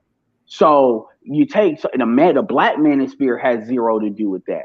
So when you remove black men from the equation and then you ask yourself, would black women all of a sudden be seen different given what they do? We already know that's a hell to the motherfucking knob. Go ahead. Yo, before you might say something, no ever said black women turn themselves into crash dummies. That's what I was speaking of earlier in an aspect of the privilege that they have, based off of them just being females. But they thinking that it's attached to some type of cultural womanhood or whatever. And, you know what I'm saying, selling themselves the dream. Yeah, crash dummies. That's what's up. Well, I'm going to say the biggest problem black women have when it comes to the sexual market value is black women. If it weren't for black women, they'd be looked at as great. But black women make sure they looked at as horrible. You know what I'm saying? Who do people look at when they growing up? They mamas and the people they mama hang out with. Are all these guys from these single mother homes looking at a bunch of great women that just went through a bad situation and it just really turned out terrible? No, that's not what they're seeing. They're seeing ratchet mama hang out with ratchet friends, hang out with ratchet sisters, ratchet cousins, and they grow up with these ratchet people around them, and a lot of men just want to get away from it. Yeah, and that's normal. And that's normal. And then they look at you like it's something wrong with you for calling that out, and they say you hate to know. you're the insane person. And a lot of dudes are starting to realize it's a waste of time even arguing about this. And this is why I keep telling folks, don't argue with these women. If you must engage them in social media because you see a post or something in a group, tell them, then you right. Why don't you go get you a white man or non-black man and be happy? Like, why are you here? Why are you still here arguing? Why are you going out of your way to go? We're not talking about like spaces where it's black men and black women. We're talking about spaces where it's just black men. They're going out of their way to tell black men ain't shit. And see, here's the funny thing. You go into a quote unquote female space or what's sanctioned as a female space, they will tell you real quick, you don't need to be here. I'm like, you ain't even the host of this channel. These are just commenters. They will say just like that. Shit, they'll tell you need to die. I mean, they'll say crazy shit. And it's fun. And it's funny. It's like, wow, y'all you need to die. Da, da, da, da. I'm like, oh yeah, I hope we need to invest in prison. Cause these niggas, I'm like some of these women, they get straight 100% white supremacists on you, like straight up. And I tell people, you have never seen the manosphere, the black manosphere go like that. So that shit don't even go down in our chats or our comment sections like that at all. So not that, cause that gets regulated. So this just tells you where a lot of these women are. And so this is why I tell dudes, y'all just need to tell them. And it's not about them actually doing it because that's up to them, but let them know it's irrelevant what you do. I'm going to do what I'm going to do. Now, if you want to be a part of the team, cool. But if you want to be on this like War of the Worlds bullshit, I got better things to do than engage with you because that's just you wanting attention. And yeah, man, because when you hear what some of these females are saying, some of these hosts and shit, and when you see some of these dudes, like it's starting to be higher and higher dudes. You got celebrities that were commenting on it, man. I remember Royce the 5'9" said something. Now he took it back because he probably listened to what was being said. But it's a lot of dudes. Hell, T.I. Tiny cussed T.I. out recently over Kevin Samuels. They got a video of it. These motherfuckers are mad as fuck. And Kevin ain't even like red pill like that. Fuck. Shit, these motherfuckers, he talking about marriage and these motherfuckers are mad as fuck. I mean, the thing is, look, the fact that now, disrupting the dollars money flow, is getting into some dangerous territory now. So, because this motherfucker is charged with influencing, millions, if you will. Oh, I welcome it because my thing is, all I'm gonna say is something really, really simple. Because especially if it's him too, all these people in your congregation, last time these motherfuckers ain't married. You where they man at? See, you got to do better. What are you doing for them that we're not? That's the question. We're getting them to understand the prosperity of the next life, son. Yeah, and I said, and I'm gonna tell you straight up, I got something for that shit. Because I've been ready for the Christians to try to get stupid. First of all, that's another thing. Dude that what's called getting mad at is a Christian. So he's in that scene. But even outside of that, I'm Christian too, but I deal with the infrastructure of the church too. And I can tell you, as far as I'm concerned, pastors are nothing but shepherds that shepherd you off to dying alone. They shepherd you from you being washed to actually arriving safely in the grave. And they get paid through tithing. So I got that. That's what they do. Is that not the service that they serve in the black community? They basically keep the women that are washed from going crazy until they die. That's the service. That's what they perform. That's what they do every Sunday. Giving them, they are the original emotional dope dealers. Ooh. Well, I'm gonna say all that depends on what their purpose is, because that, what I'm saying, in the end times, they say there will be a lot of people out here acting like they're about God's purpose that ain't really got nothing to do with God's purpose. And that is exactly and that is what Creflo Dollar said, and I found that so ironic that he said that. You're saying this about some, like he said that, and then he mentioned in the end. Go ahead. Well, I haven't heard what Creflo Dollar said, so I do want to hear what he actually said.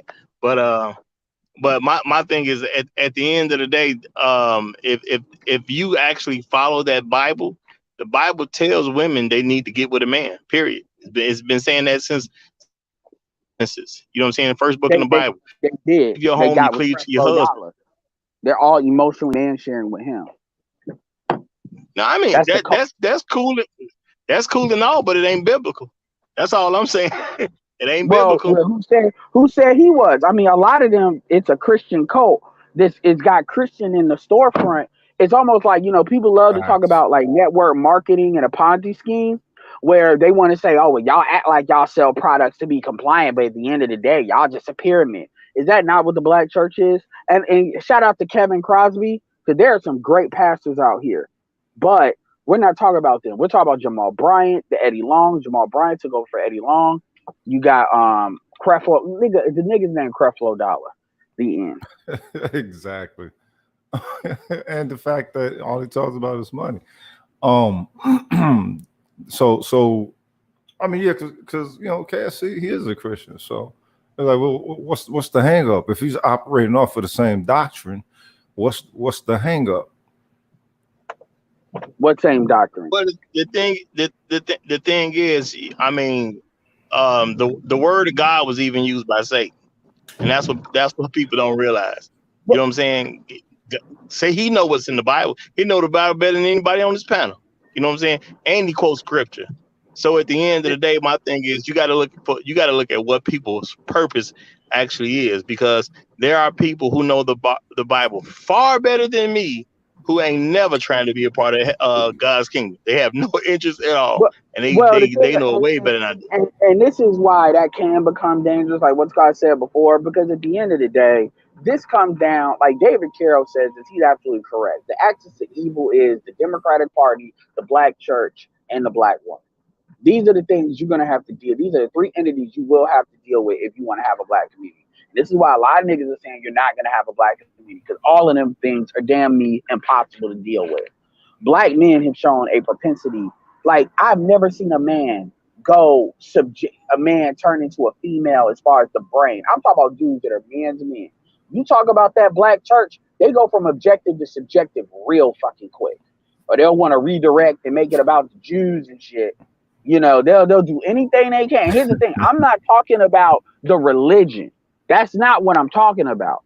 Right. I'm talking about the business infrastructure of the church. It's kind of like people, when black people say, or not black people, white people say, I'm a conservative, but I'm not a Republican. They're talking about the party. Mm-hmm. I'm talking about the infrastructure of the black church. And you can segment that. Small churches are typically not the issue for the most part. And then niggas will say, oh, what is your solution? Well, my solution is you do the same shit you do to seafood. To certify the seafood don't come from like environmental fucking shit. They put a tab on it. You should have people do that in the smaller churches so you know where the fucking money's going. I got solutions. I don't think size is the issue. You know what I'm saying? A lot of people go to church and they just don't care nothing about what the Bible say. They go there so they can hear it. Yeah, they go there so they can get the word.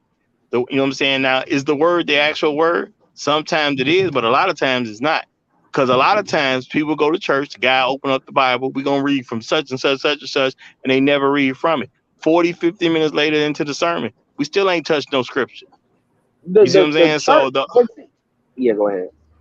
Well, I'm just saying that if you look at the stuff that was going on, the stuff that's going on, people have a biblical frame, but there's nothing from the Bible being used.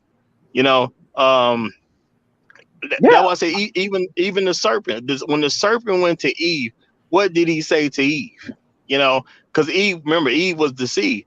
Well, you know, because God already gave him the word. If you bite from this fruit, you know what I'm saying, your eyes will be open. You know how the knowledge of good and evil, you'll surely die. But what the serpent say? Well, I mean, you ain't gonna surely die. You know. But here's the problem. The reason why I'm cutting you off a lot, and my bad, go ahead. Because I don't like to get into the scripture because that is subjective, wishy-washy, hoopily-loopily, low IQ shit. Because IQ will free fall if you arguing with, especially dudes in the shit about that. because they will pick and choose what they want to do. You got women that they're operating like witches, but in the Facts. church. Like, so I try to stick to what you can measure. And that's why I like to point at that infrastructure of, and because think about it, when you look at Islam in the United States, I ain't talking about the nation of Islam. When you look at those mosques obviously they do a religious, they have a religious function. That's their prime function. Nobody would debate that. And damn near 99.9% of them. But another thing that those mosques serve as a community center function. Yep. They're a community center. Every last one. Also, the synagogue is like that too. That's why they got them in schools and stuff. Like, do all of that. They Look, are if the black church was point. really about something, that's what they would do. Instead of saying that, you know, back That's in the what they used 40s, to talking do. about schools and shit, they would take all the children in there, and the church was a place where everybody was. So that meant you had those in white collar world, black collar world, blue collar world, whatever the fuck, and make some type of what they call it, apprenticeship program for these youth, that they'll say that, all right, well, you know what, they don't have fathers, they're getting wayward, they're getting in gangs and shit. So how early can you capture them to, well, you know, they're not give going them to a do. They're skill? not. Hold on. They're not going to do that because that costs too much money. And number two, in order, eventually you're going to have to get to that black bitch, okay? Because then you're going to want, because the money is going to make your ass want to fix that shit. These niggas ain't becoming pastors to be doing that shit, to invest in the community. No, they're going to want to fix that. And in order to do that, you're going to have to tell that female, which, by the way, this is why this shit was shamed before, because think of how much money that costs, all because a bitch don't know what to do with her pussy. Now, what's more financially better? Telling a chick, shaming women, and keeping that under control so the money can be diverted to whatever you want it to be, stuff that's more productive, or basically spending money on their kids on a social program where the government could be doing that anyway. Go ahead. My bad.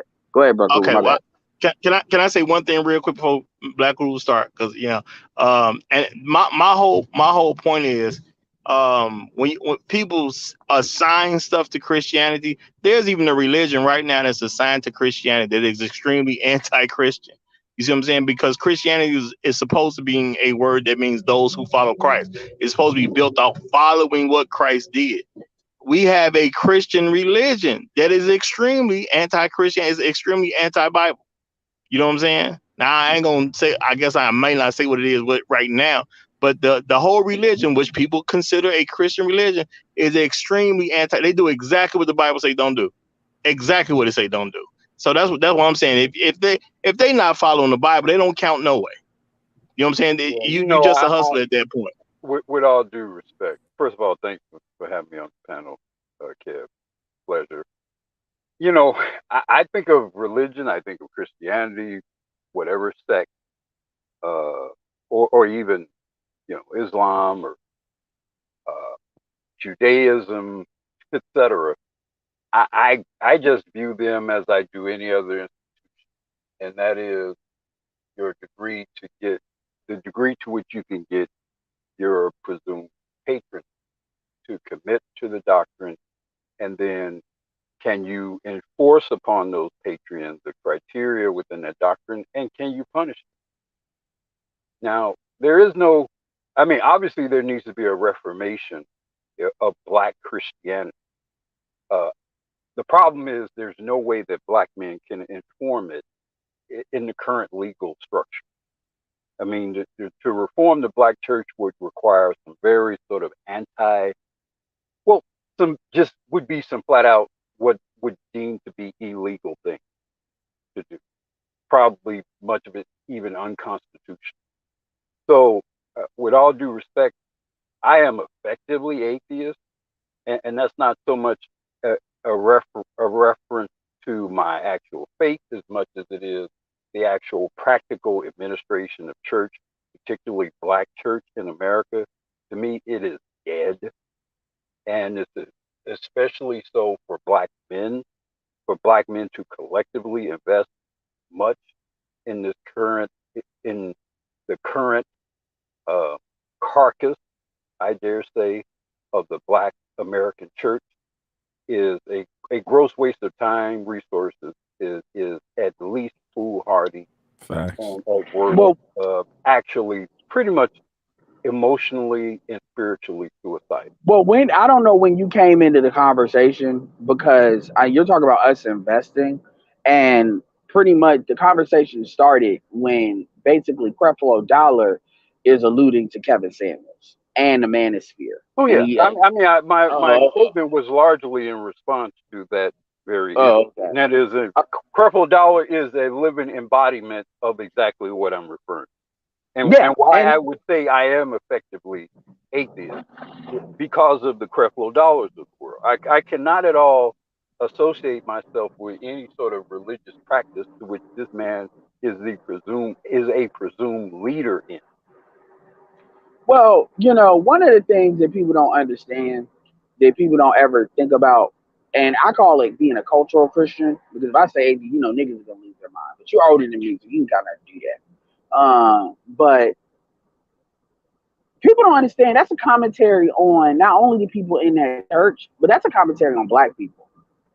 Like, Yes, it damn, is. the Democrats. See, people would say, well, the Democratic Party is white supremacy, so white ISIS colder. Okay, so let's take the white man out of it, and let's look at something that black people, for the most part, control. Black church, black people. Now, really, you get it, but something that you can't blame the white man for it, right? And when you look at the black church, and I know people that are pastors. I know people that, like, from when they were in high school, I knew that was what they were going to be, and that's what they wanted to be, and they do good stuff. But when you look at the fact, Creflo Dollar really gets no criticism. Jamal Bryant really gets no criticism. When you look at the actual influence the black church has on black society as a whole, but especially when the Democratic Party interfaces with them, that's where they go to, right? Right? That's their go Facts. to. If it's not the rappers and shit, um, I mean, especially in the primaries, that should tell you. My point. My point is, when you look at how we deal with each other, and there's no criticism that way. And yes, some dudes critique here and there, but I'm talking about as a collective body. That tells you it's accepted. And this is why when a lot of folks ask dumbass, or they ask like questions like, well, why can't we get along? Why is it this way? I'm like, I can tell you are not thinking. You're not really looking at stuff. You just want somebody to give you an answer, and then you could argue the answer, which I can't fucking Well, stand. They we do have that to several yes all people the time. on the panel here who have some affiliation with Chicago. So I'm going to talk about Chicago in the context of what we're talking about here. Mm-hmm. Now, we had a single family control city of Chicago and pretty much Cook County for about 50 years. I mean, it's not only the same family, but it was the same name, just separated by the initials J and the initials M. Richard J. Daley, and then his son, later Richard M. Daley. Now, how were these people able to control Chicago from, like, I don't know, 50 until just less than a decade or so ago? I did this research about, like, money that were passed from the city of Chicago or from Chicago program into charitable organizations in Chicago and whatever. And what you can easily discover is, for most of Richard M. Daley Jr. period, he gave away in various forms Chicago monies indirectly directed from Cook County, even state money, well in excess of about $30 million to the 10 largest black churches in the Chicagoland area. Damn. Effectively bought the black vote. Yeah. So this isn't just a national issue where you describe the evil between the Democratic Party and the black church as we those of us here in the Chicagoland area lived that shit up close and personal. So then when you talk about the schools, for example, and that the mayor of Chicago effectively pretty much totally controls the Chicago. So these people wrecked the educational system in Chicago and Cook County, and in particular, black community, for generations. And the black church were co-conspirators in that. All of the contracting, all of the political appointments, daily appointing somewhere in excess, close to about 100 of his own blood relatives to the payroll in both the city and county government. Black churches, the major black churches, and some of the names, I won't say the names, but we know the names, those of us who are in Chicago, we know the names of these big famous preachers. A few of them have passed on, but a few of them are still around, were co-conspirators in that. So when you talk to me about church, talk to me about Christianity, particularly the black church, I part of my stomach turns. And it's something. Go ahead. It's something that and it's another thing that black people really don't talk about, because black people are like with churches, like what white people are with politics. Because you start and see what some people will try to say, well, weren't men at the head of all of these churches? Yeah, but a lot of these dudes benefit from what we will call the Obama rule, which is you're not allowed to critique them, and it's very easy to get the majority to shout people down. Even though Obama came at the tail end of that, obviously. And a lot of the justification for a lot of the diversions of money were oriented around female and children-oriented programs. Yeah, and that's why $1 million for, let's say, this daycare program that's affiliated with this particular church. Well, hold on. I want to say the name, but I don't mean to cut you off, but I want to say this. That goes back to what I said. See, that's why don't they preach against that? Because they found a way to basically create a problem, because they don't solve the problem. I mean, Chicago schools are not as bad as like Detroit, but they're not that, or Milwaukee, but they're not that far off, in like the worser areas. They create the problem. It's the same thing the Democratic Party does. What? Create the problem, fix the problem. The problem not only never gets better, it actually gets worse. Because why? Because when it's time to gentrify shit, guess what? All the prices are down. And see, and again, go ahead, Roger. No, my thing is, see, all this leads to what I was going to say earlier. And you talking about bodies of people where women cannot be criticized. That's all you talking about. That's why I don't, because I actually have Christian beliefs. You know what I'm saying? You're not part of a church unless you go through biblical training of some kind. A lot of these folks ain't got nothing to do with the Bible. You're not actually Christian. They just assign as Christian, but you're not actually Christian because you don't believe in nothing the Bible does. You don't preach what the Bible does. So, and I'm saying you cannot criticize women in these places. You know what I'm saying? Yeah. Even with you talk about the Democratic Party. What problems do the black community really need to focus on that's not attached to what our women are doing? And this is why when people say, because like I said, when we say, oh, they're not Christian, they're not this, yes, I can definitely do that. But black people love talking in emotion. Even black men, they love emotionally communicating. I don't like that. I really don't. This is why you got people using words, I feel, I this. Even take church out of it. You talk about like Rihanna just got $1.7 billion. Well, I guess whatever blood sacrifices she made paid off. Because that's how most that's how most black men. Now, but take the women out of it. That's how black men think. Robert Smith. Oh, what's to do? Reginald Lewis. Oh, well, he was probably the first person to sacrifice his son. Who in his immediate family died? It's got to be somebody. This is how black men think when it's time to talk economics. Now, the church, that's on a whole nother level. So I make it very clear that people can have the scripture, because I trust me. I got people like Myron Golden. I got people that are BGS level people when it comes to that Bible, and I actually know how to pull actionable things out of the Bible to improve somebody's life. That argument they want, because that is it. Yo, you Borgen, Ed. Oh damn, still Borgen? No, you good. Yeah. Well, my point to get to, you know what I'm saying, because Kev is talking about privilege. Those are just places where privilege is allowed because you cannot criticize the women. What society? What is there? Where is there ever a good thing in society where women cannot be criticized. That thing don't exist. All right, let me read the super chat real quick by CJ NBM. Thank you for your support of this channel. Really appreciate it.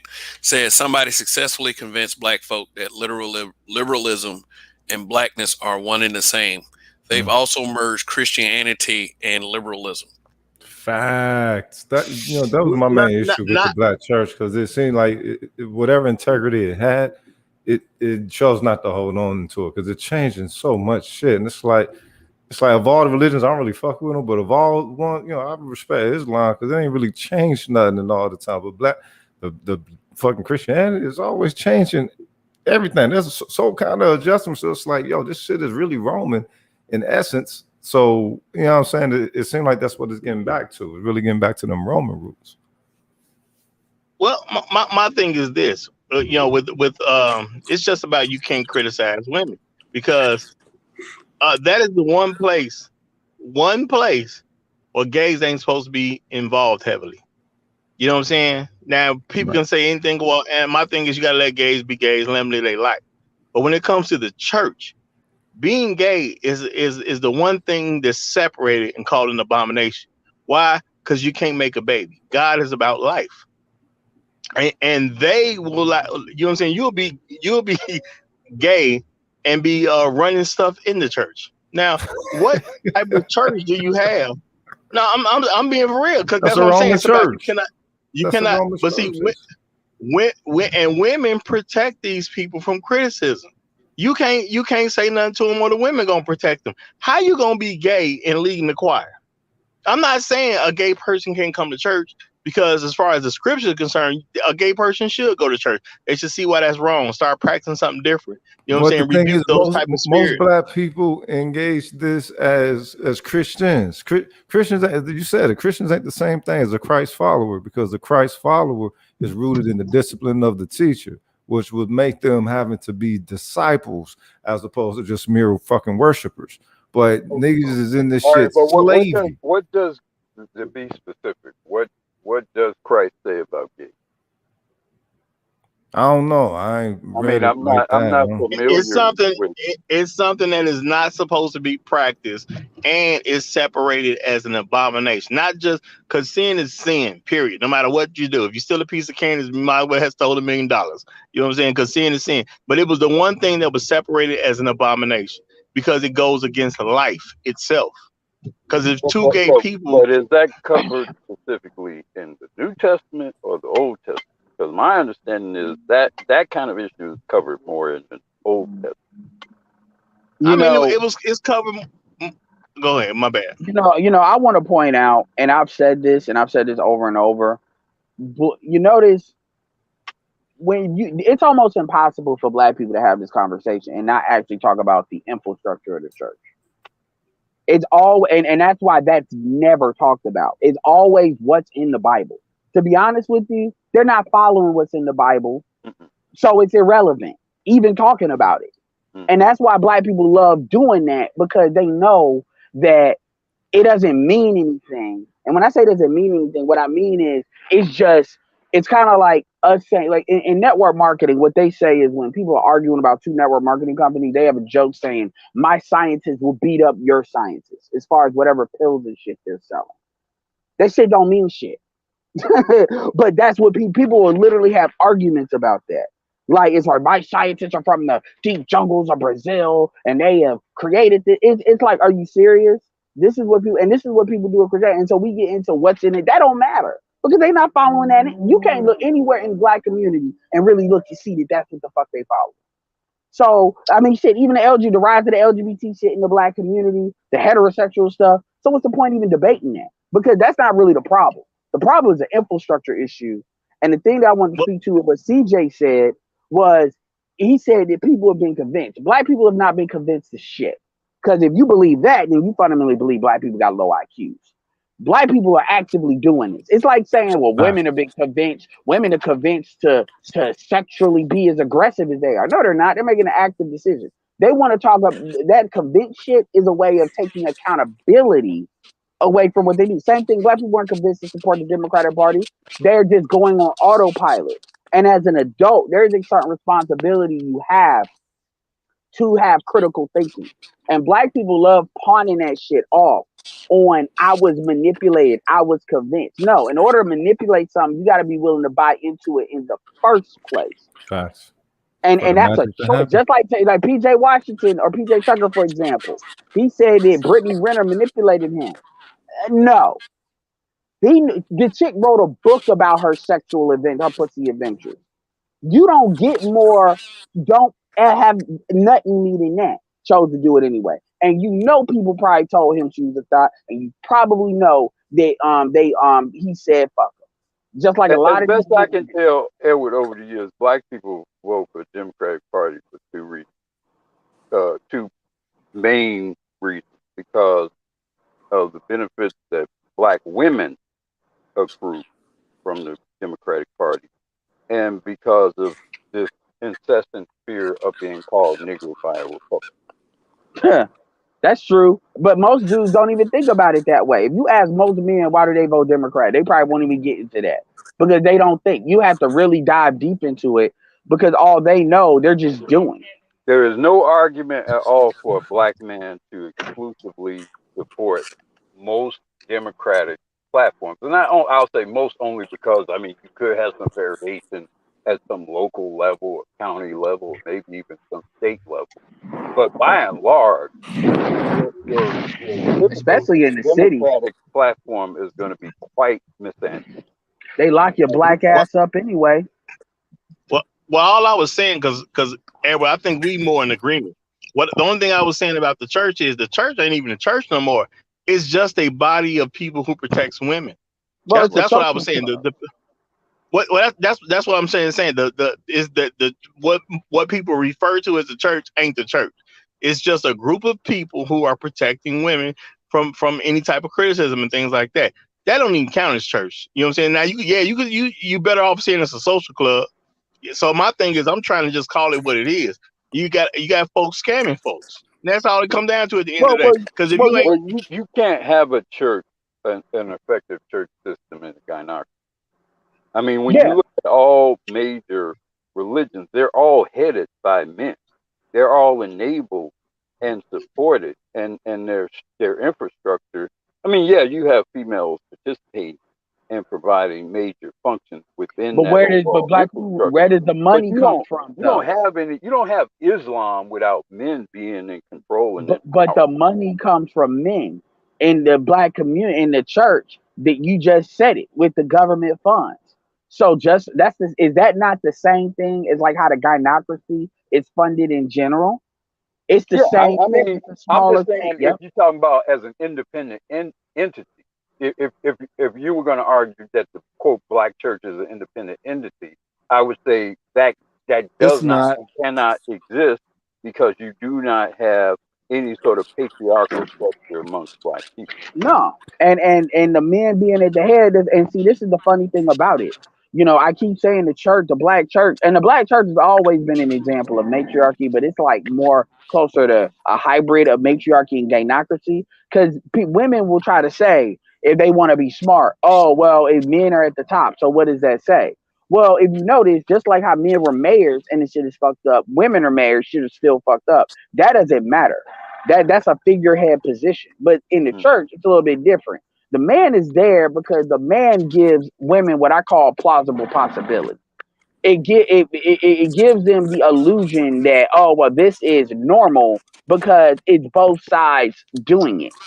Not see and it also gives them the comfort of being able to blame a man, which is very important to women. Very important. Which is why I'm saying that you should even remove even calling them church. You're not church. You don't follow the Bible. Men are not in charge. Men ain't running it. There's nothing God-like about it. So why would I associate that with something that's God or something that's man-run? It's not. And I'm somebody that always bottom line stuff too, so I get that. But you also have to understand, like it's like you're forgetting how psychotic black people are, and I'm talking about black men with the church. Like you're not dealing with human beings at that point. So when you say certain shit like that, you know, it's honestly no point even having the conversation. because they're just gonna freeze out. It's almost like saying you might as well, honestly, you might as well be just telling black people God ain't real and thinking we gonna have a What? pleasant conversation about that. It's not gonna happen. No, It's just not. but my point is they associated with God, so they're never guilty. That's the whole point of trying to always associate it with God, so they'll never have to actually be held accountable or anything. Which is I'm not why going to I associate you. Oh, go ahead. which is why I focus on the infrastructure, because they have to answer for that. Because that's something to say. I'm not going to attack what you mostly hold on to. Let's attack what the humans are doing. Right. And where's the money going? Well, God, no, you're not going to blame God for that. Where is the money going? Do you even know? Do you even know? Because I can tell you, in the modern churches I go to, there's like the mixed churches. The dude when I haven't met in a long time, but the one I went to, as far as like my mom made me go to and shit. They did some real shit. Like they went to Brazil, they built houses, they went to Africa. The pastor was also a doctor, and I know black. And that's another thing I tell people about black pastors. If black pastors don't got a real job, I don't trust it for the most part. Or if they didn't have one, like my lawyer that got me out of a lot of tickets, he's a pastor, but he's a lawyer and owns his own law firm too. So that's a good tell with a lot of these dudes too, by the way. But my point is, when you look at, like, have they done real things that you can actually point to, like things that they've shown? We live in social media right now. They can't. I'll give you an example of a black man that has. Kevin Crosby.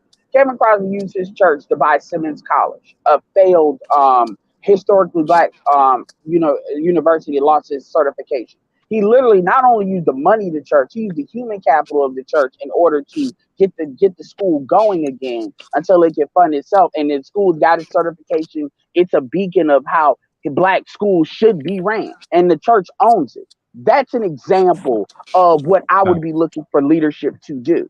You can't show me now. He has a lot less money than somebody like Creflo Dollar or Jamal Bryant. I want somebody to show me anything, and maybe I'm ignorant. It's possible I don't know. I want somebody to show me some shit Jamal Bryant has done or fucking Creflo Dollar has done. My thing is, I agree with what you're saying. That's why I don't even call them people part of the church. They're not.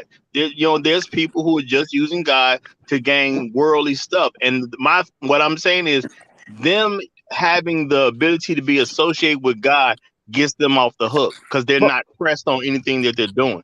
That's so what I'm saying. I got a question for you. Do you think that you can have a conversation with somebody that believes in Christianity saying it that way?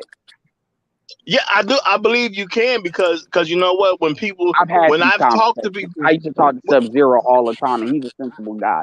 You start talking like that, hold on. I'm just saying, they're gonna see you as attacking them. It's like you talking about homosexuality to a homosexual. It's gonna be an attack. They can't separate it. And maybe you need to have these conversations to come back. But okay, I'm done. I got you. Just like the Jewish talk. You talk to black people about Jews and they go retarded. But go ahead. My bad. I'm not gonna cut you off. I get what you're saying, but my whole point is, when I talk to people, I ask them straight up: are we talking about the religion, or are we talking about the scripture? What God actually say do? You see what I'm saying? Because it ain't the same thing. They don't know the difference. Real quick. I mean, just because like I'm from Baltimore, and like I've seen I've been to Jamal Bryant's service before. And I remember one time I went to a service and it was pretty good, but then I went home and a relative asked me, they was like, well, what was the scripture? And I couldn't answer because here's what happens. Here's what a lot of these guys do. What they do is they'll take like one sentence from one passage and they'll build a 45 to an hour long message about prosperity based off of one sentence. And so you'll leave out there feeling good, but he ain't really, they don't really teach the Bible. But it's like a lot of us, we want to feel good. So it's like we don't even notice that he really ain't taught you nothing. What type of prosperity do they speak of? What my thing is, that's my point, and I'm actually trying to get back to what the whole thing about what Kev's show is about. when you talk about these people, you're not even talking about Christian people. You're talking about another group of people protecting black women. That's what you're talking about. They're not talking about no biblical stuff. They're not following the stuff that the Bible subscribes to at all. They don't even say, well, you know what? I believe it's true, and I know as a man I'm supposed to do that. But you know what I'm saying? This is what you should do. Roger, They don't. what you're not respecting in what you're saying is the power of position and status and propaganda. You know, when the Catholic Church presents itself, all Catholics, and they obviously Catholics have all sorts of issues with, you know, the hierarchy of the Catholic churches. Obviously, there's been a lot of scandal involving various priests over the generations. But there's no question that the papacy represents the Catholic Church. Likewise, with Islam or Judaism, when a person represents him or himself as an imam, represents himself as a rabbi, you know, Islamic people, Jewish people accept that those people represent the doctrine of their religion. They don't go through this calculus of, yeah, he says he's a rabbi, but he's really not a rabbi. He's a hustler or a pimp. Nobody else does that. And they got mechanisms, that fatwa stuff in Islam. They got mechanisms for people to call other people out, and see, and I'm gonna keep it real with you, and to root them out. And that's why I said before, enforceability. Look, if there's no enforceability amongst the black church, there is no black church. There is no black Christianity. And you notice just a complete and total shit show. And you notice that you don't ever really hear pastors call other pastors out. Not really. Not ever. Now this dollar guy, he'll do a sermon about, you know, Kevin Samuels, but he won't call out the assortment of riffraff amongst his own peers. But this is why, though. This is why. Because this is what happens. Like, a lot of black folk, ever since Malcolm and Martin died, a lot of us are looking for a new hero, a new leader. And so a lot of us, we join the church, and that person is the new leader. And so we will defend a lot of black folk. I ain't gonna lie, they defend pastor like he's Jesus himself. Okay, go. I said even with Jamal Bryant, there's not an issue with him being a hero, or even appealing to heroes. Everybody, all human beings appeal to heroes. You know, white people have George Washington. They have Achilles from 5,000 years ago. It's very natural to appeal to heroes. The question is, did the hero do what the fuck he was supposed to do? Yeah, and that's what I'm saying. So a lot of us that does not. And I will say, white people can lionize their heroes, but when them motherfuckers are alive, them motherfuckers get checked if they not doing what the code that they agree to. What but that's my point about calling people out. I called them out. You know, just like since we done mentioned it, you got a whole group of people that call themselves Christian, and you know what I'm saying. He was talking about Black Group mentioned the Catholics, right? The Catholics have you call them father. That's what you do when you deal with people on the Catholic level. What does the Bible say about father? The Bible says there's only one father. That's it. So nobody else is supposed to be walking around with their title. So Roger, go ahead. Well, hold on. My point is, if you don't call them out, which I am doing by saying you ain't part of no church because you don't do nothing. The thing is, me and Black Hero are not talking about not calling nobody out. See, the thing is, I can tell you ain't really had these conversations with these people. I can tell by what you're saying. I've had the conversation with people, and what I'm trying to do is get back on the point of the fact of the privilege. They're just another club of people where the women get privilege, and therefore whatever they do cannot be nobody can talk to them about whatever they did. It's a lot deeper than that. it's a lot deeper than just a club. That's a mechanism for them to get their money. But I almost take the red pill shit out because the Christian church is on a completely different paradigm than that shit. Like it really is. Like it really is. Although the Why, Bible itself is red pill as fuck. yeah. Now, why do you think? And I'll give you a perfect example.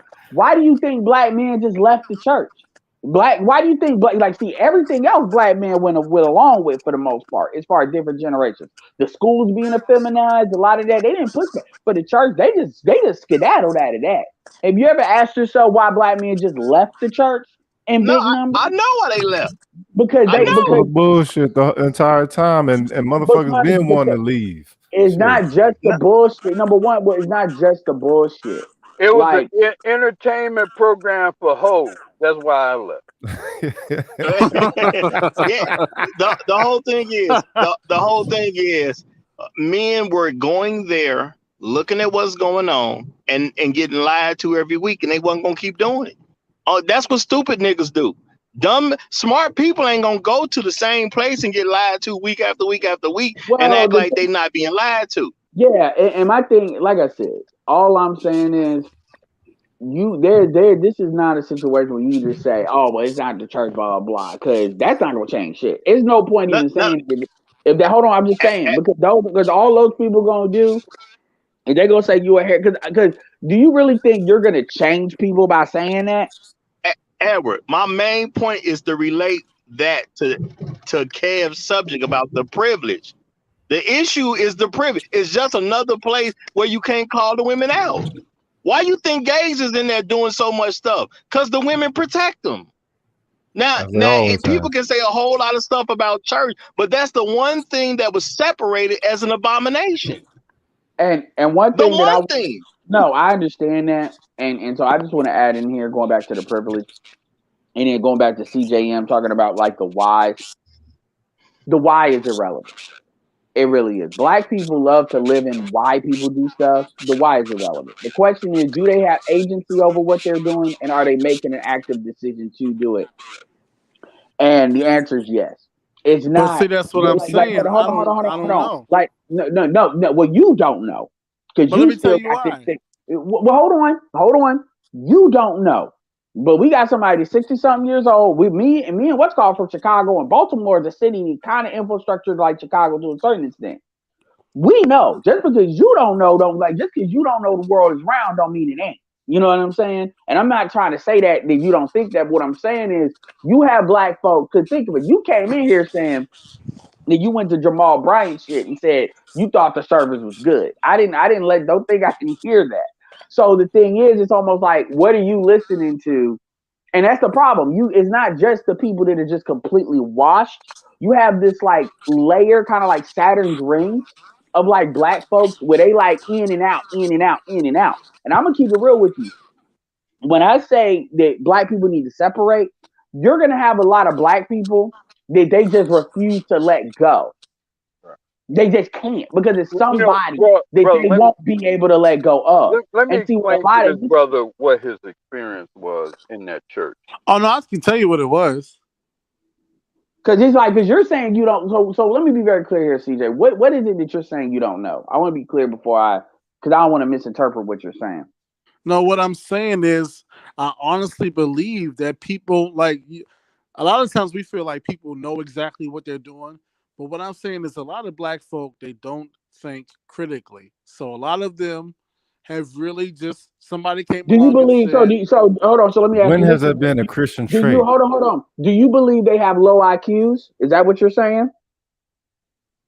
Because the way you're talking is like you don't think they have the capability. Okay, it's been my observation of human beings that probably at best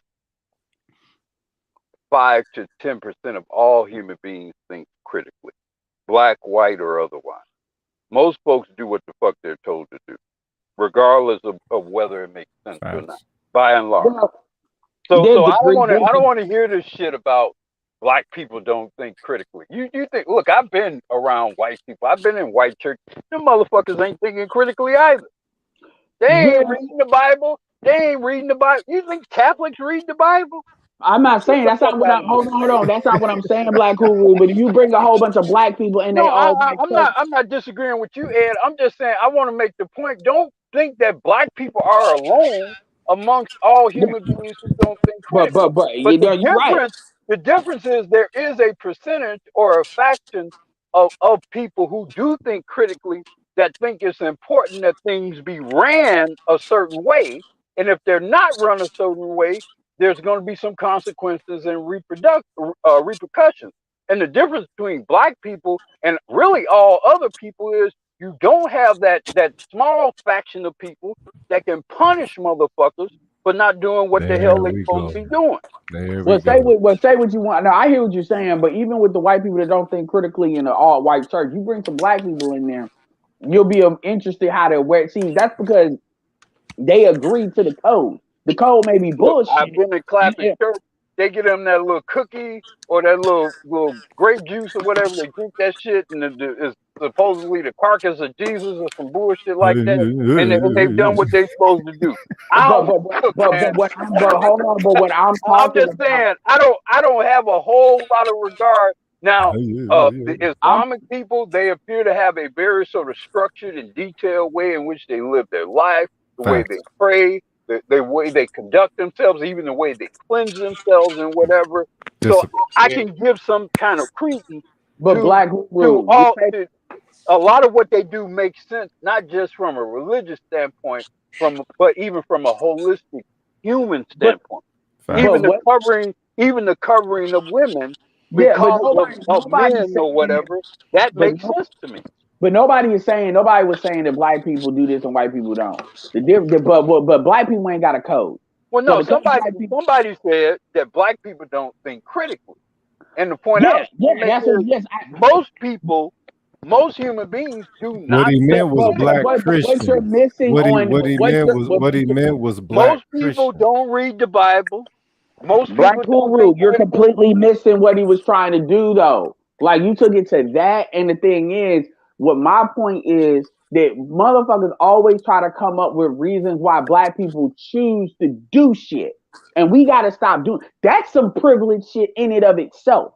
Like, well, why do black women do this and do this? Because they're young, knowing good and goddamn what. Like, think about that father. You got daughters. No, they do it because there's nobody to stop them from doing it. Exactly. Nobody's holding them accountable. That's why I keep talking about enforceability. Who's going to stop you from doing some crazy shit? So like, for example, that black father that got killed, and it's been a couple of them now. It's been like 3 or 4 now. The one that let that boy, after he said not to coming out, and she kept letting him anyway. Knowing he got a gun, by the way. She knew her boyfriend probably had a gun, and she probably knew that. And I know she knew her dad had a gun.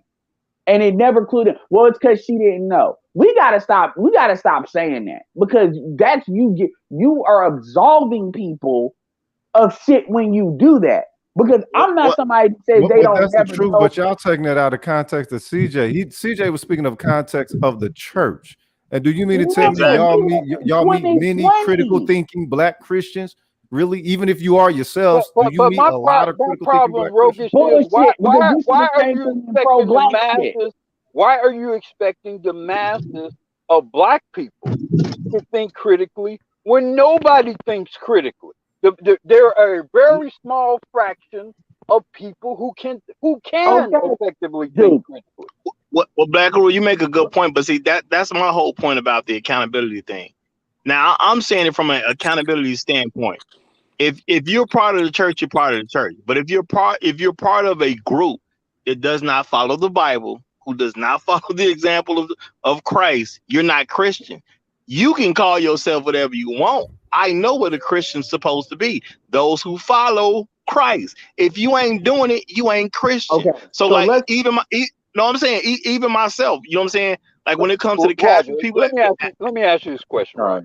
Why do you have theologians?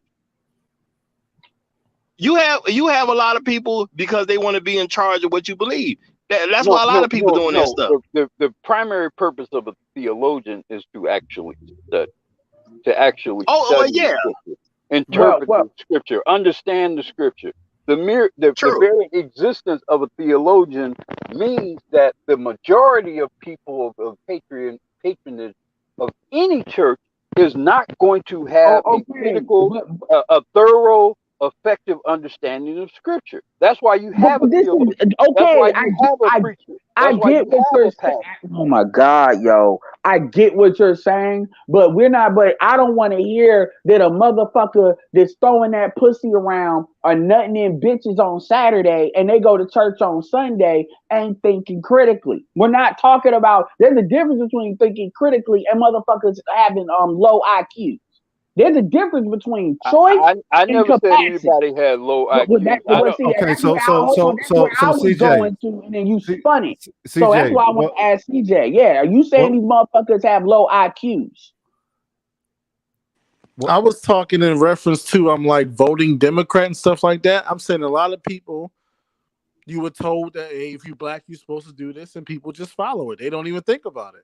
Like take Roland. The point is, are those people stupid? You supposed? No, Yeah. I think people have certain issues that they vote for. They don't think outside or more broadly than what they think benefits them. And as I said earlier, for black women, it's a very simple calculus. The Democrats are going to give you this. The Democrats are going to give you that. The Democrats are going to give you the other. So if you are a black woman, I definitely understand why you vote Democrat. And then, like I said, you have a lot of black men in particular that are scared of being called niggas by Republicans. So a lot of us are voting because we scared of some shit that Trump said, or some shit that Reagan said, or some shit that Bush said. And we're not even really looking at any policies. We're not really looking at the overall trajectory of economic factors and how certain laws or whatever are going to really impact us and who actually instituted those laws. I mean, we have a current president right now who have instituted or spearheaded more anti-black male laws and legislative decisions than anybody else in the federal government, and we voted for him close to 90%. What Black Room, the point I was trying to make, and to get to what Kev show was really about with the previous thing, the whole thing is black folks, a lot of black folks, just like other folks, are what I call lazy-minded. Exactly. They just don't do a whole lot of thinking because it's just easier to not think. So they just go around avoiding it. They're lazy-minded. So you know what I'm saying? And a lot of pretty people can be more lazy-minded because they get more volunteers to help them with stuff. That's true. That's the perfect way to put that. Lazy-minded. Thank you. That's true. And when it comes to the church, that's what my whole point was. Regardless of what you believe, it's just another place. When you talk, the way you get in the context you use in church, it's another place where women get protected from criticism. That's what it's for. That's why, to me, it's not church. That's why I don't call it that, because I'm going to hold them accountable for not being church. But it's just another place where women can go out over there and be protected from all they wrong, which is what they want. They want a place to do wrong and people not call them out. That's what they're looking for. Well, truth be told, a lot of black churches don't criticize anything anymore. All they do is tell you spin around 3 times and your blessing is coming and put something in the bucket. Integrity damn near totally lost. Why not totally. It's the devil. Don't let that devil get you down. One of the big reasons why they don't criticize important things, particularly policy, is because they got all kinds of side deals with the current masters and government. Yeah. As I said earlier, I mean, in Chicago, Daley Jr. threw out millions of dollars to black clergy throughout the city, but especially the major, the sort of headline or churches in the Chicagoland area got millions of dollars from city, from county, from state government, and I'm sure there was some federal money in there as well, because Bush Jr. himself was very amenable to religion, and they were even actually steering money into various religious programs. So I mean, they were buying up. They bought you know, they have always, to some degree, bought out black politicians in various formats throughout the generation. But But they've you got got. particularly aggressive with it in recent generations. But the thing is, okay, but when it comes to the slaveability of black people, when it comes to religion and shit, who the hell's not going to take that? You know what I'm saying? Like that's directly slave, you know what I'm saying, attached to it, because they believe that the motherfuckers who did the worst thing in history to them can actually like give them a benefit in God. Like motherfucking take into consideration. Okay, yeah, the people who gave you this shit, yeah, they believe in God and all this shit. But goddamn, if they do, then I mean they God got to be your motherfucking devil. Cause look at how the fuck they treat you. How the hell is their God your God? And not a Did you all see motherfucking the God. movie 12 Years a Slave? Hell no, I ain't watch no shit like that. Cause I ain't finna. Yeah, I don't need to be triggered after that. yeah, There- I've actually watched it, and there's I a was scene triggered. in that movie where I forget the name of the lead character. Solomon Northrop. Solomon, yeah, Northrop, thank you. Where you know, I guess he's been sort of recently enslaved, if you will, improperly enslaved, which kind of just seems redundant, a redundant term, improperly enslaved. But there's this one scene where he is observing, I guess it's a Sunday, and he's observing a Christian uh, uh, ceremony or whatever, where you have this group of slaves, and then I guess in the center or the head of it, the white man, I guess the slave master or maybe a slave owner, and they're conducting church, Christian church, during this program, and he had he had a look of horror on his face that matches any scene that you will ever see in any horror movie. And every time I think about American, the black church, as of late, I always happen upon that particular visually, or sort of in my mind visualize that scene. Yeah. I think we've got black people, black men. We're due a radical reconsideration of faith, and it's not going to be one that I think any of us necessarily will be currently comfortable with. Well, the thing is, we got too many women-led men in the black community, and we don't know how to break from it. And my thing is, one of the first things you gonna have to do to change people's ideology is you're gonna have to change how you speak about it. Now, in the context of church and the way y'all talking about, I get what y'all saying, but y'all talking about a lot of people that ain't got nothing to do with church. It has nothing to do with God, and the reason they hold on to God is so it cannot be correct. We about God, so therefore you shouldn't criticize. That affects black people's mind. They don't want to criticize God. You see what I'm saying? That's what they're trying to avoid. Black people don't want to criticize God. But you can criticize a bunch of these folks that we call in the church. You see what I'm saying? You can criticize them all day because they ain't following what the Bible say anyway. When it comes to the women, they're getting privileged because it's just a place of protection for most of them. And that's my whole point of it has to be separated. If you don't change the mindset, which you cannot do without changing the language, then you're not holding them accountable. As far as from an individual standpoint, I'm not gonna act like something is something that it ain't. I just don't do that. Period. I don't care what it is. Okay, but you got to take into consideration though, if it is from a slaveability type of source, then what's to say that ain't permanent within this day and age if it's still operating the way that it is? No, it ain't. Slave masters took stuff from the Bible to give to slaves and said only teach this part so they can control you and give you something that you're already comfortable with. The Bible is far too complicated for white people to even think about coming up with something that complex. They can't do it. They don't have that ability. I'm sorry. Do you think black people go to church because they want to go to church, or you think they go to church because they think they're supposed to go to church? How many Christians was on the slave ship? I don't think it was any Christians on the.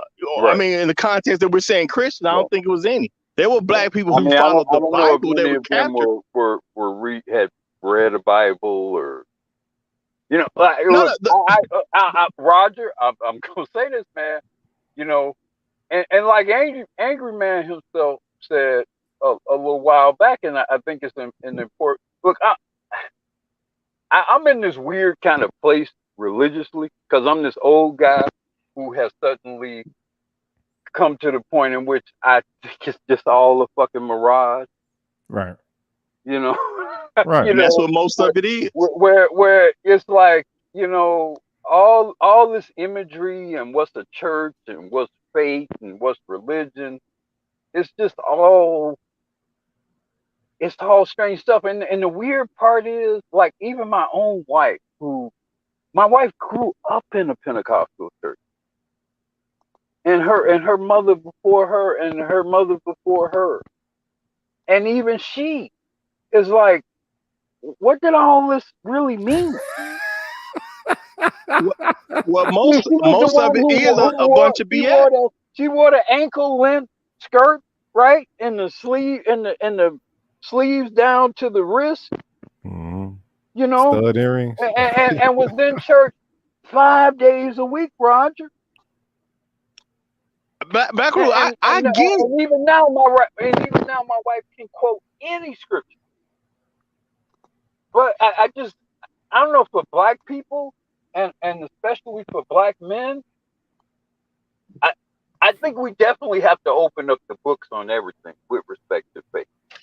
And I don't think any of us necessarily have right now have the answer to that in terms of what we're gonna need in order for black men in particular to advance and grow and go into the world, if you will, competitively.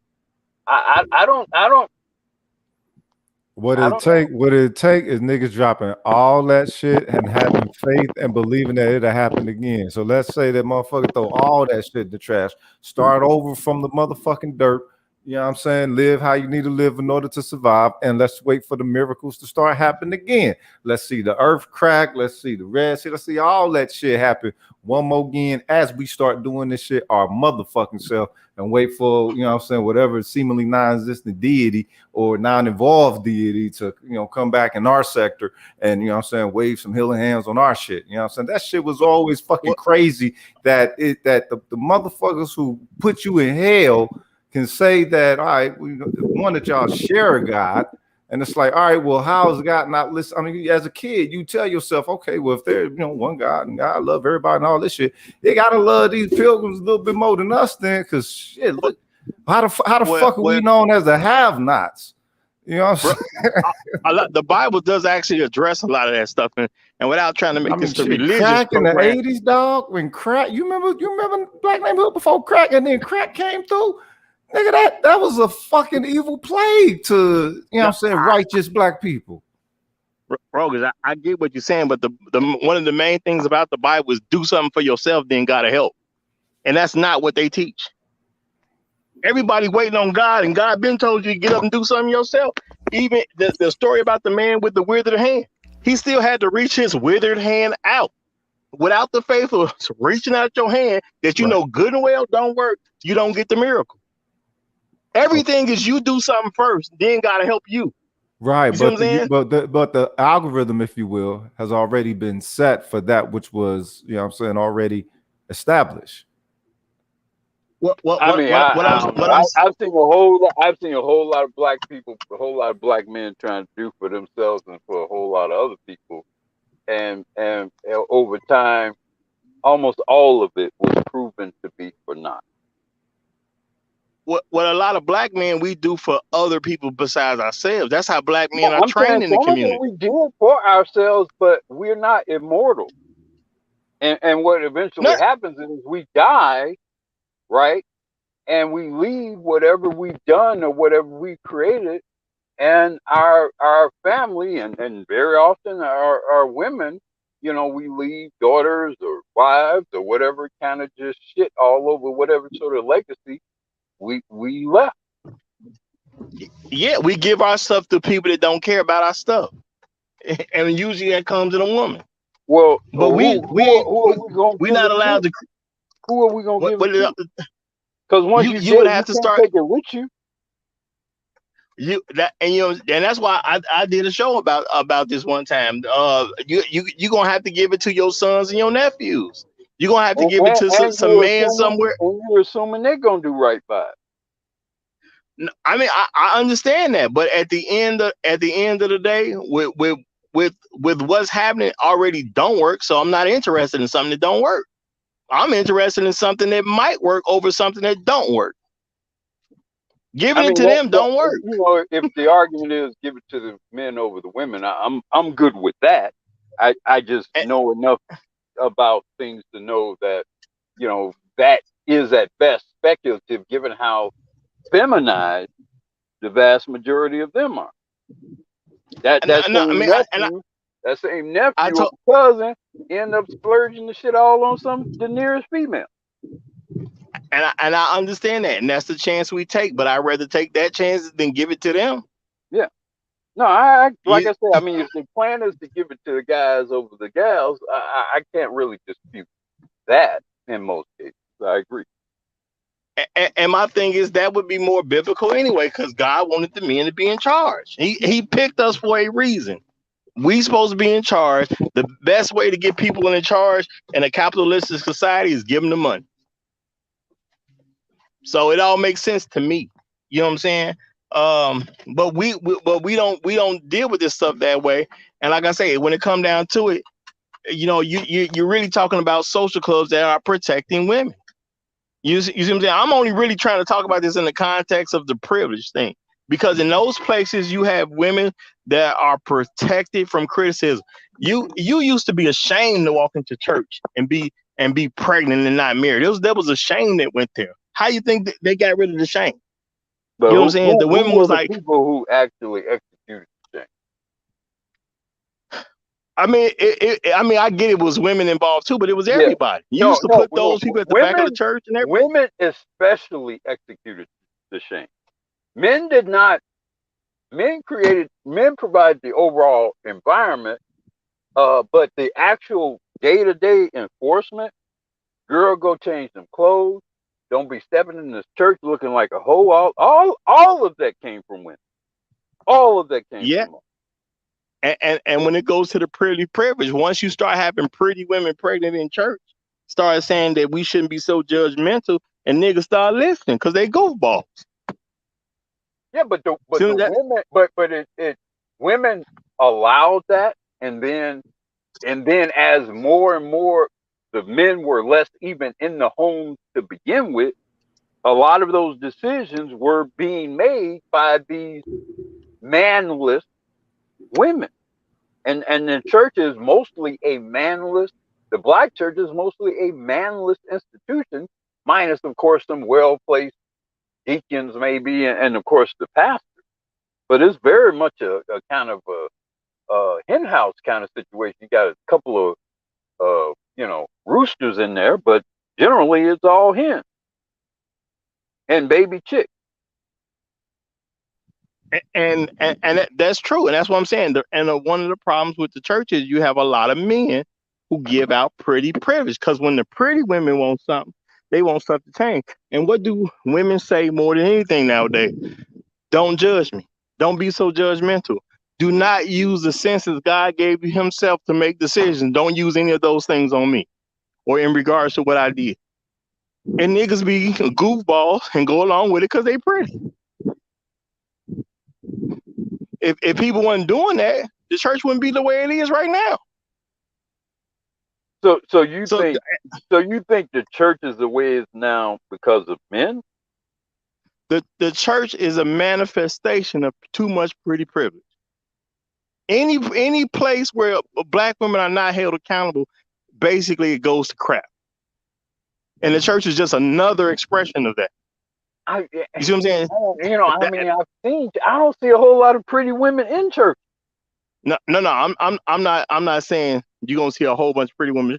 I'm saying men, we are so used to letting them have their way and not calling them out for nothing. Everything gets geared toward what they talking about. I don't care what women talking about when they talking nonsense. I don't care how good you look or how ugly you are. Nonsense is nonsense to me. You put the right woman and she look good or look nice in the dress, And niggas started agreeing because they want her approval. Most men want the approval. They find their manhood in the approval of a woman. Why you think men keep going to who getting pussy? Because their approval is approval doesn't mean anything until a woman give it to them. I don't think the problem with the black church is a function of pretty privilege and men indulging women. Because I don't think there are enough men involved with or concerned with the black church for that to be the primary cause of the dysfunction of the current black church. I think the biggest problem with the black church is there aren't enough people. Look, you cannot have any sort of good church system in a society where people aren't married and committed to each other. You can't.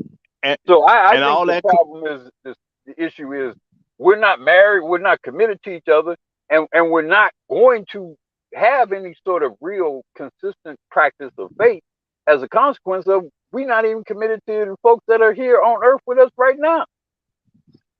No, I get what you're saying, but what if the guys who are running the joint instituted what the book said? See, people talk about, you know what I'm saying, the Muslims because they at least following a book. Why would you know what I'm saying? They got a book. Why would the current men be motivated to do what you recommend? What I'm saying, most of them are not because they're still trying to seek the approval of women. That's my whole point. If they weren't so worried about, I think it's because there aren't enough men in position of power by virtue of being connected to in the headship of families to compel them to behave responsibly.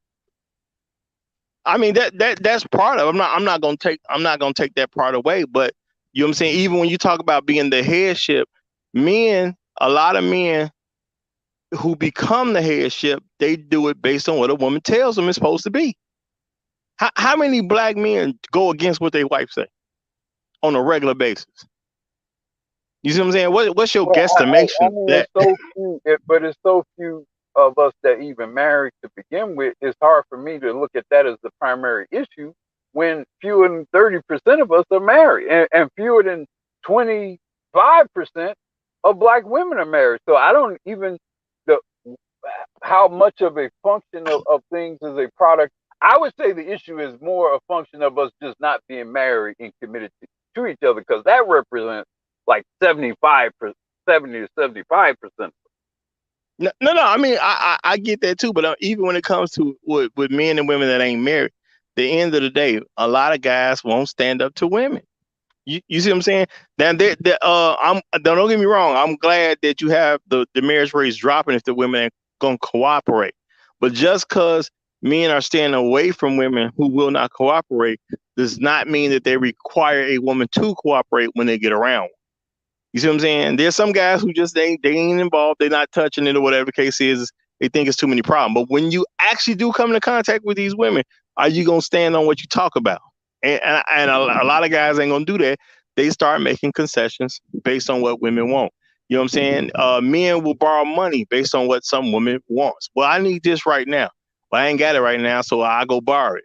You know what I'm saying? Now you ain't got the money. Why are you borrowing something to make you basically borrowing to make her happy? You see what I'm saying? Or you're gonna paint this color to make her happy, even though you have reason why it shouldn't be. You're not taking this particular job because it's to make her happy. You won't start your business because you don't want to hit her mouth. We do a lot of stuff because we worry about how some women gonna view our decision. Yep. Yeah.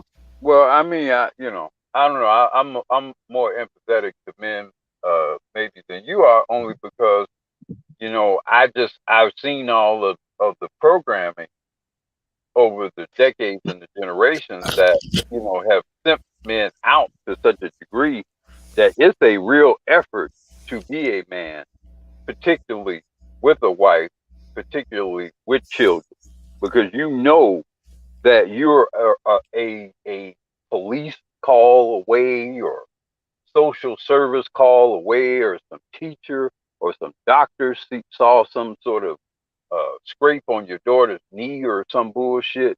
When you have those kind of exposure, to how things have been set up in this society, I understand and appreciate and empathize with how the few men, the very few men today, black men in particular, who do commit themselves to attempting to have a wife and family. I empathize with all of the issues that they confront, because I know they know that they make this mistake or that mistake, and they're in the shitter very easily, very quickly. And I mean, I agree with that, and I empathize for what men have to do. But I'm just saying, in the context of the conversation, our community looks the way it is because we are still giving out too much privilege, and you can kind of see that even with the Dr. Dre and his daughter thing. A lot of folks won't just accept that Dr. Dre don't have a wife that's homeless. People focus on the fact that his daughter homeless. Who cares? That's his daughter, ain't his wife. You see what I'm saying? Like, I have no regards for his daughter being homeless and she grown. Who cares if she homeless? She grown. If that was his wife that was homeless, I'd be like, man, Dre, you worth 800-something million. Why is your wife homeless? You see what I'm saying? That don't make sense. But saying his daughter, who does not belong to him, she is her own person. She has been one for a couple decades now. If she want what Dre got, she needs to be listening to Dre. So that's why I had no sympathy for her. But you have a lot of men who's looking, well, you know, as a father, we should do this. And, you know, that's your seed. And you see what I'm saying? They saying this type of stuff. So at the end of the day, they ain't looking at stuff. They looking at stuff based on how women are going to view them. My thing is, so what if she homeless? She grown. If you ain't going to follow the rules, you deserve to be homeless. That's what comes with not following the rules. Now, if you want to make the rules, go buy the home yourself. You see what I'm saying? Now I say that, and I don't care what people say about me saying that. Yeah, I mean, I can't really. I mean, I agree. Yeah. So, but that's what I mean in the context of the men. We just letting the women be too privileged because we're not really holding them to task when it's time to hold them to task. Yeah. Well, I mean, you could make the argument that he should have cut her off a long time ago. I mean, the fact that he only until just recently cut her off when she was 36 or 37 years old. I mean, given her track record, you could make the argument that, you know, maybe he should have, you know, laid the law down on her a while ago, and maybe she might have made some better decisions. I'm not blaming him. That's not what I'm doing. I'm not saying her decisions are his fault, but I'm saying maybe the lesson to be learned there, kind of aligned with what you're saying, is, you cannot indulge them and necessarily expect them to get and do better. You know, especially when they've proven themselves to be irresponsible. And I agree with that. But see, my thing is this: I don't bring that up because I don't care when she got cut off. If she wasn't a minor, it don't matter to me. She grown. Yeah, that's pretty much about the size of it. I mean, if she's had since the age of 22 to set up a good situation for her and whatever children she would subsequently have, and if she had the support of her damn near billionaire father, and she didn't do anything with it, then that's pretty much on her. Yeah. Yep. So I just don't care when she got cut off. She wasn't. My whole thing is she didn't get cut off at 13. I would understand that and be like, man, Dre, you should have hung around there for at least 5 more years. But if your parent cuts you off at 18, I don't care. I just don't. Because you're an adult at that point. It's time for you to make it on your own. Now, that don't mean anybody from a personal situation means that, you know, I'm going to be cheering on your mom and your dad cutting you off for no reason. But if they cut you off after your 18th birthday, I truly don't care. You know, because I already understand life ain't fair anyway. Yeah. Hey, look, we got Bomani up here. He's been up here for a second. What's going on? Peace to the room. Okay. So what do you have to say as far as the subject matter is concerned, or did you just come up to share general thoughts, or what? What's going on? Well, I read the title, but then I was listening for a while, and I said, wow, those are very interesting perspectives. My thing with Dre's daughter is, I'm just gonna back his play. He a man. He made a play, right? I'm just gonna back it, and black men should just back his play. That's what you're gonna have to do with these women, right, wrong, or indifferent. If a motherfucker make a play against them, you just gotta back it, even if it's a lie. Are y'all following me? Said, even if it's a lie, you gotta back Even it. if, Yeah, I'm saying even if that's even what you if ain't they make a into. moving on a lie, you gotta back him. If he already made the move, you gotta back him. If you can't stop him from making a wrong move, right? If he makes the wrong move, you still gotta back him. Well, my thing is, I don't view it as a right and wrong move. I view it as it's his daughter. He do what he want to do. He did what he wanted to do. She wasn't a minor, therefore it's fine. Now, I'm not gonna say back them even when they lying, but she's not a minor, so there's no reason for us to care. Even if she was a minor, I still would back his play. See, I would back his play. If he'd have thrown that baby out the window when she was born, I still would back his play. Are you following me? If y'all can't go there, y'all don't want to. But Monty is saying hold the line. That's And, right. You hold the line. there is an argument for that. There is an argument. The universe begin with us, it's gonna end with us. Now, if y'all wanted to start in with somebody else, that's fine. But it began with us, it's gonna end with us. Well, I tell you this much. Black women don't have a problem with holding the line. Exactly. They ain't got no problem doing it against us. We seem to come up short in that department, They now don't have don't a problem with holding the line. Yeah, we seem to come up short. See, your mama will back your wife's play against you. I've seen that with black women. Well, I had my own grandmama back my play. All right then. And I've seen that with them. I ain't seen that with black men. I ain't seen no black man do the opposite. I ain't seen that. I've seen black men lay their lives out on the line for black women all the fucking time. Yeah, and give up their lives too, on some Yep. stupid shit without evidence. Exactly. So no, whatever the decision the nigga make against one of them, it's just got to be right. If we gonna come up out this mess. Now, once we come up out this mess, we can straighten out everything. But right now, y'all got to just back the male side of the chessboard. The black male side of the chessboard. Well, what I'm saying. Well, hold on. Let me finish Well, one I got last quiet thought. for a Let me second. finish my last thought. See, look, this ain't Go ahead. about black and white. This ain't about black and white. This about black, white, yellow, brown. This about all of these motherfuckers got to pay for what happened to us, including us, because some of us got to go too.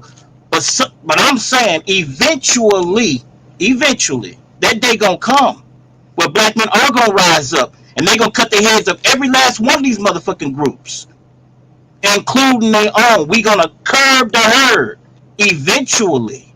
Ain't gonna happen in my lifetime nor yours, but it's damn sure gonna happen. But the men today have to prepare the way for that. We gotta prepare that way. Yeah, and preparing that way is going to require some deprogramming like a motherfucker. Agreed. I'll mute myself. Okay. I think we already at the beginning stages of preparing ourselves that way. And all I'm saying is, we can't operate as the women do. We got to have some level of integrity. But even with a level of integrity, you don't have to accept nonsense. And that's what I'm saying. My whole point about Dr. Dre's daughter, she was already 18 when she got cut off. She didn't get cut off to 20. Excuse me, my bad. She didn't get cut off to 36. She was at least 36 when she got cut off. Why should I care about some woman who got cut off from her daddy's money and she's over the age of 18 years old? Who cares? You see what I'm saying? That's not having that's having integrity while not caring about their situation. So what if she's a single mother? That's a voluntary position in America. Yep. You know what I'm saying? The only people who are single mothers that didn't volunteer for it are widows. She ain't no widow, so who cares? That's what I'm saying. The problem is we care. It's too many men. Well, maybe if Dre would have did this, maybe if Dre. Who cares what Dre did? She wasn't 18 when she got cut off. if he was the greatest father or if he was the worst father, she was still 18 and beyond when she got cut off, which happened to her at least the age of 36. I don't need to care about what her outcomes is. I don't care that she's homeless because she don't care that she's homeless. You see what I'm saying? If she didn't want to be homeless, she already got a job. She don't have to be homeless. Not at all. Now, her buying something she can afford, that's on her. You know, she don't want the place she can afford. That's her decision to make. I'm not against her for not wanting to spend her money on a place that she can afford. Spend her money how she want to. You see what I'm saying? But there's certain failure that come with that because now you're living out of a truck that you already know is going to get taken from you based on your own word. Where that go with the territory? So, Yeah, but my thing is, why do we need to care? And she admitted that that rental that she's driving around in is quite pricey as well. So why, if you're going to live lavishly like that, why don't she just make a plan to sustain? Because I think all of us with common sense know our parents are not going to be around forever. Exactly. And so I'm with you, but I'm with you to the point of having integrity because we cannot operate chaotic. Because if you operate chaotic, you got a chaotic society and nothing holds up. But you don't have to take women's side. You know what I'm saying? You know, I think Dr. Dre was pulling what I say the ruthless nice guy move. You don't need to define integrity for me, Roger. I'm sorry. You said define what? When you say black men have to have integrity, I'm just gonna need your definition for integrity. You know, the ability to uphold your character even when no one is looking. Yeah, we can be men of our word. The thing is, though, you get to select the word you give. You ain't got to make promises you don't want to keep. And the thing about a lot of black men is we feel like we have to make a promise that we don't need to make. Yep.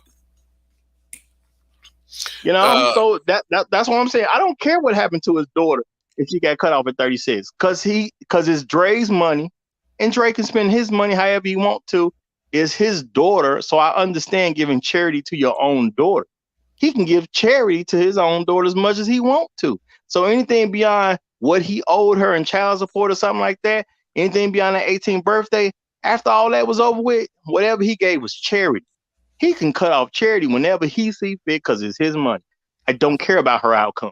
If she dies because Dre cut her off, I'm fine with that. Yeah, I'm fine with that as well.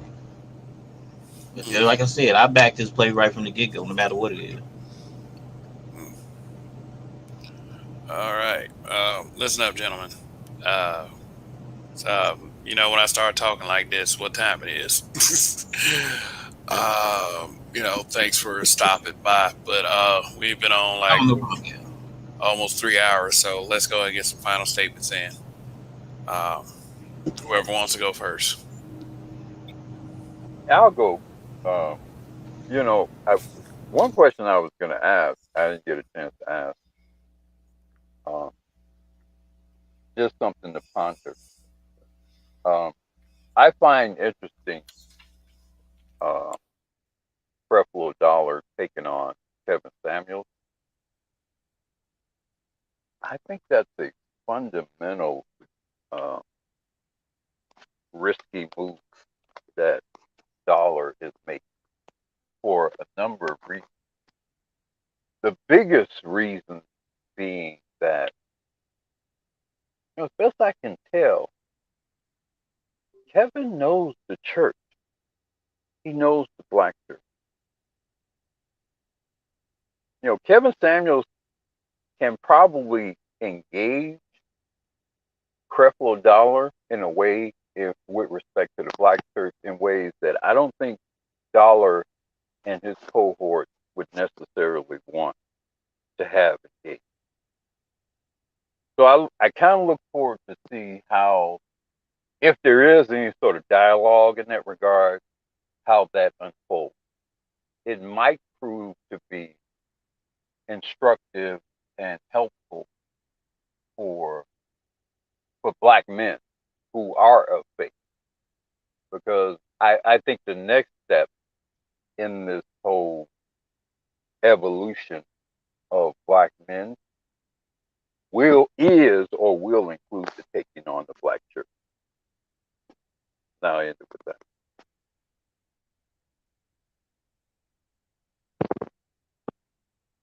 Okay, Black Guru, I appreciate you coming by once again. As always, it's been Thanks for having me. Of course, thanks for okay, having me. Yeah. okay, all right. Whoever wants to go next. My signal might be bad. I'm trying to switch to my computer right now. Oh, okay, all right, Okay, I can go next. all right, bye bye. I can go next. I guess I'll just go out on what I was thinking about before I came in the room, which is what is the goal for us as men? Have black men created a goal for their group? Because we are our own group. Black women don't belong to us. So what are our goals? What are our objectives? What are we trying to accomplish just as a group of men? That's the question I want to ask to everyone listening and to everyone's going to ever, watch this YouTube video. What are our goals? Because I don't believe we have any. Unless I am mistaken, I don't believe we have any. No one has just created a goals for black men.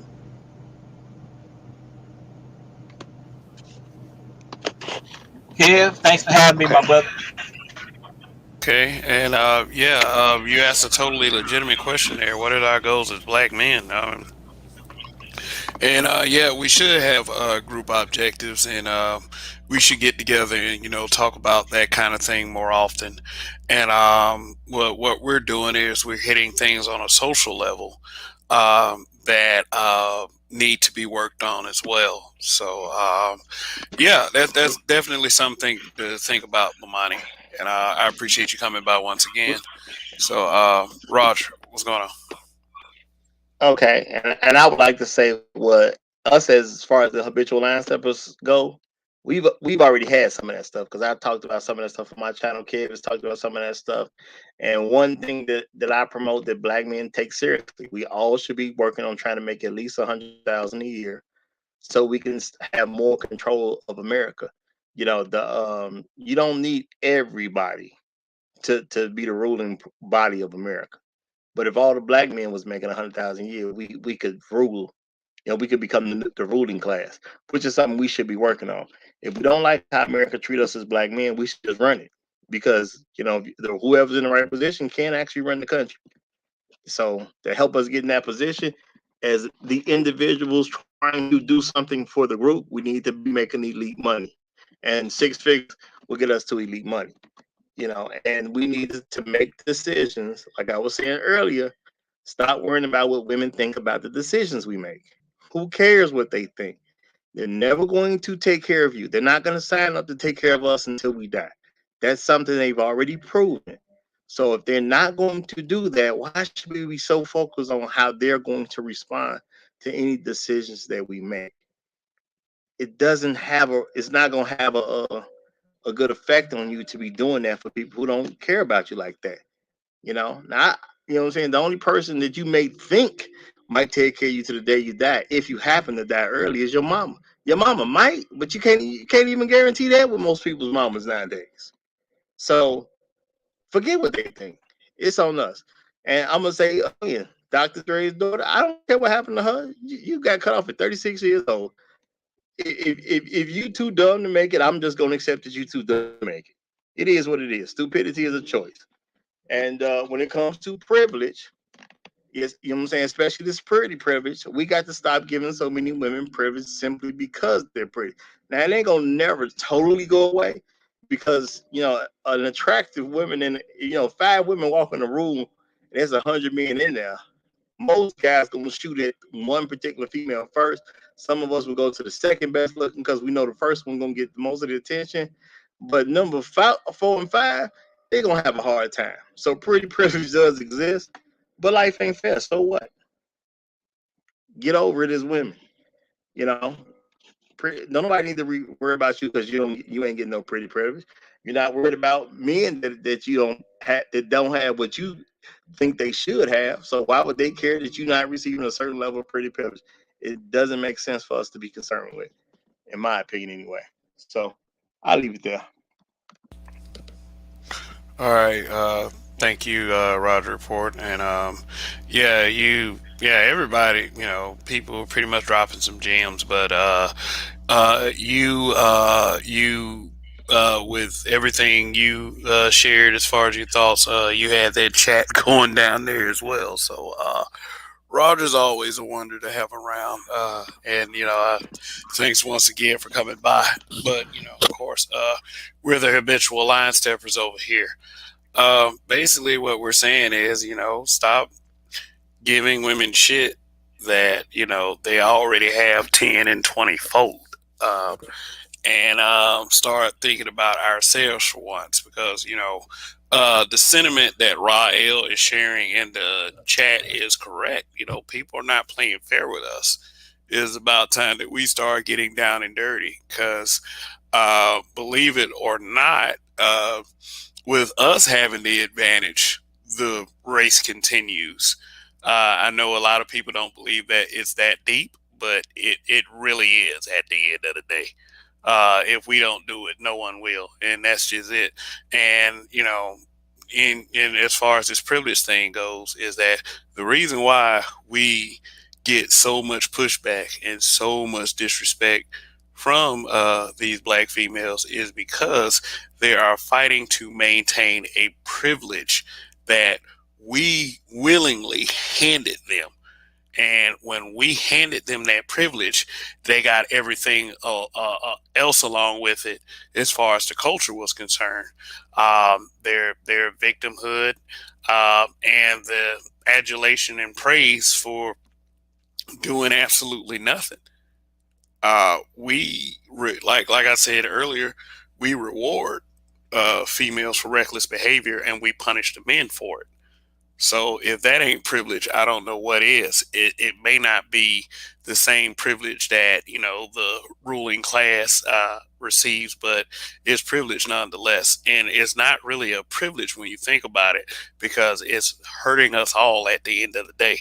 So black men, brothers, brohams, a lot of this shit is on us. What we have to stop doing is handing over our power. These bitches ain't nothing to be afraid of. they really aren't. And you guys out here, you simps, and some of you your manginas, and even some of the more sensible, calm, rational brothers, you keep giving this shit away, and it's not having any kind of good effect. So don't worry. We've all been indoctrinated into this kind of thing, and it's cool. Is that having more and more conversations like this is going to lead to the deprogramming of those that we can reach, and hopefully it has enough of an effect to help push things in a more better direction for our culture and our community. But from the way it looks as of right now, it's looking kind of bleak, because people, especially our women, they are very hard pressed to give up on this shit. So brothers, just kind of keep that in mind.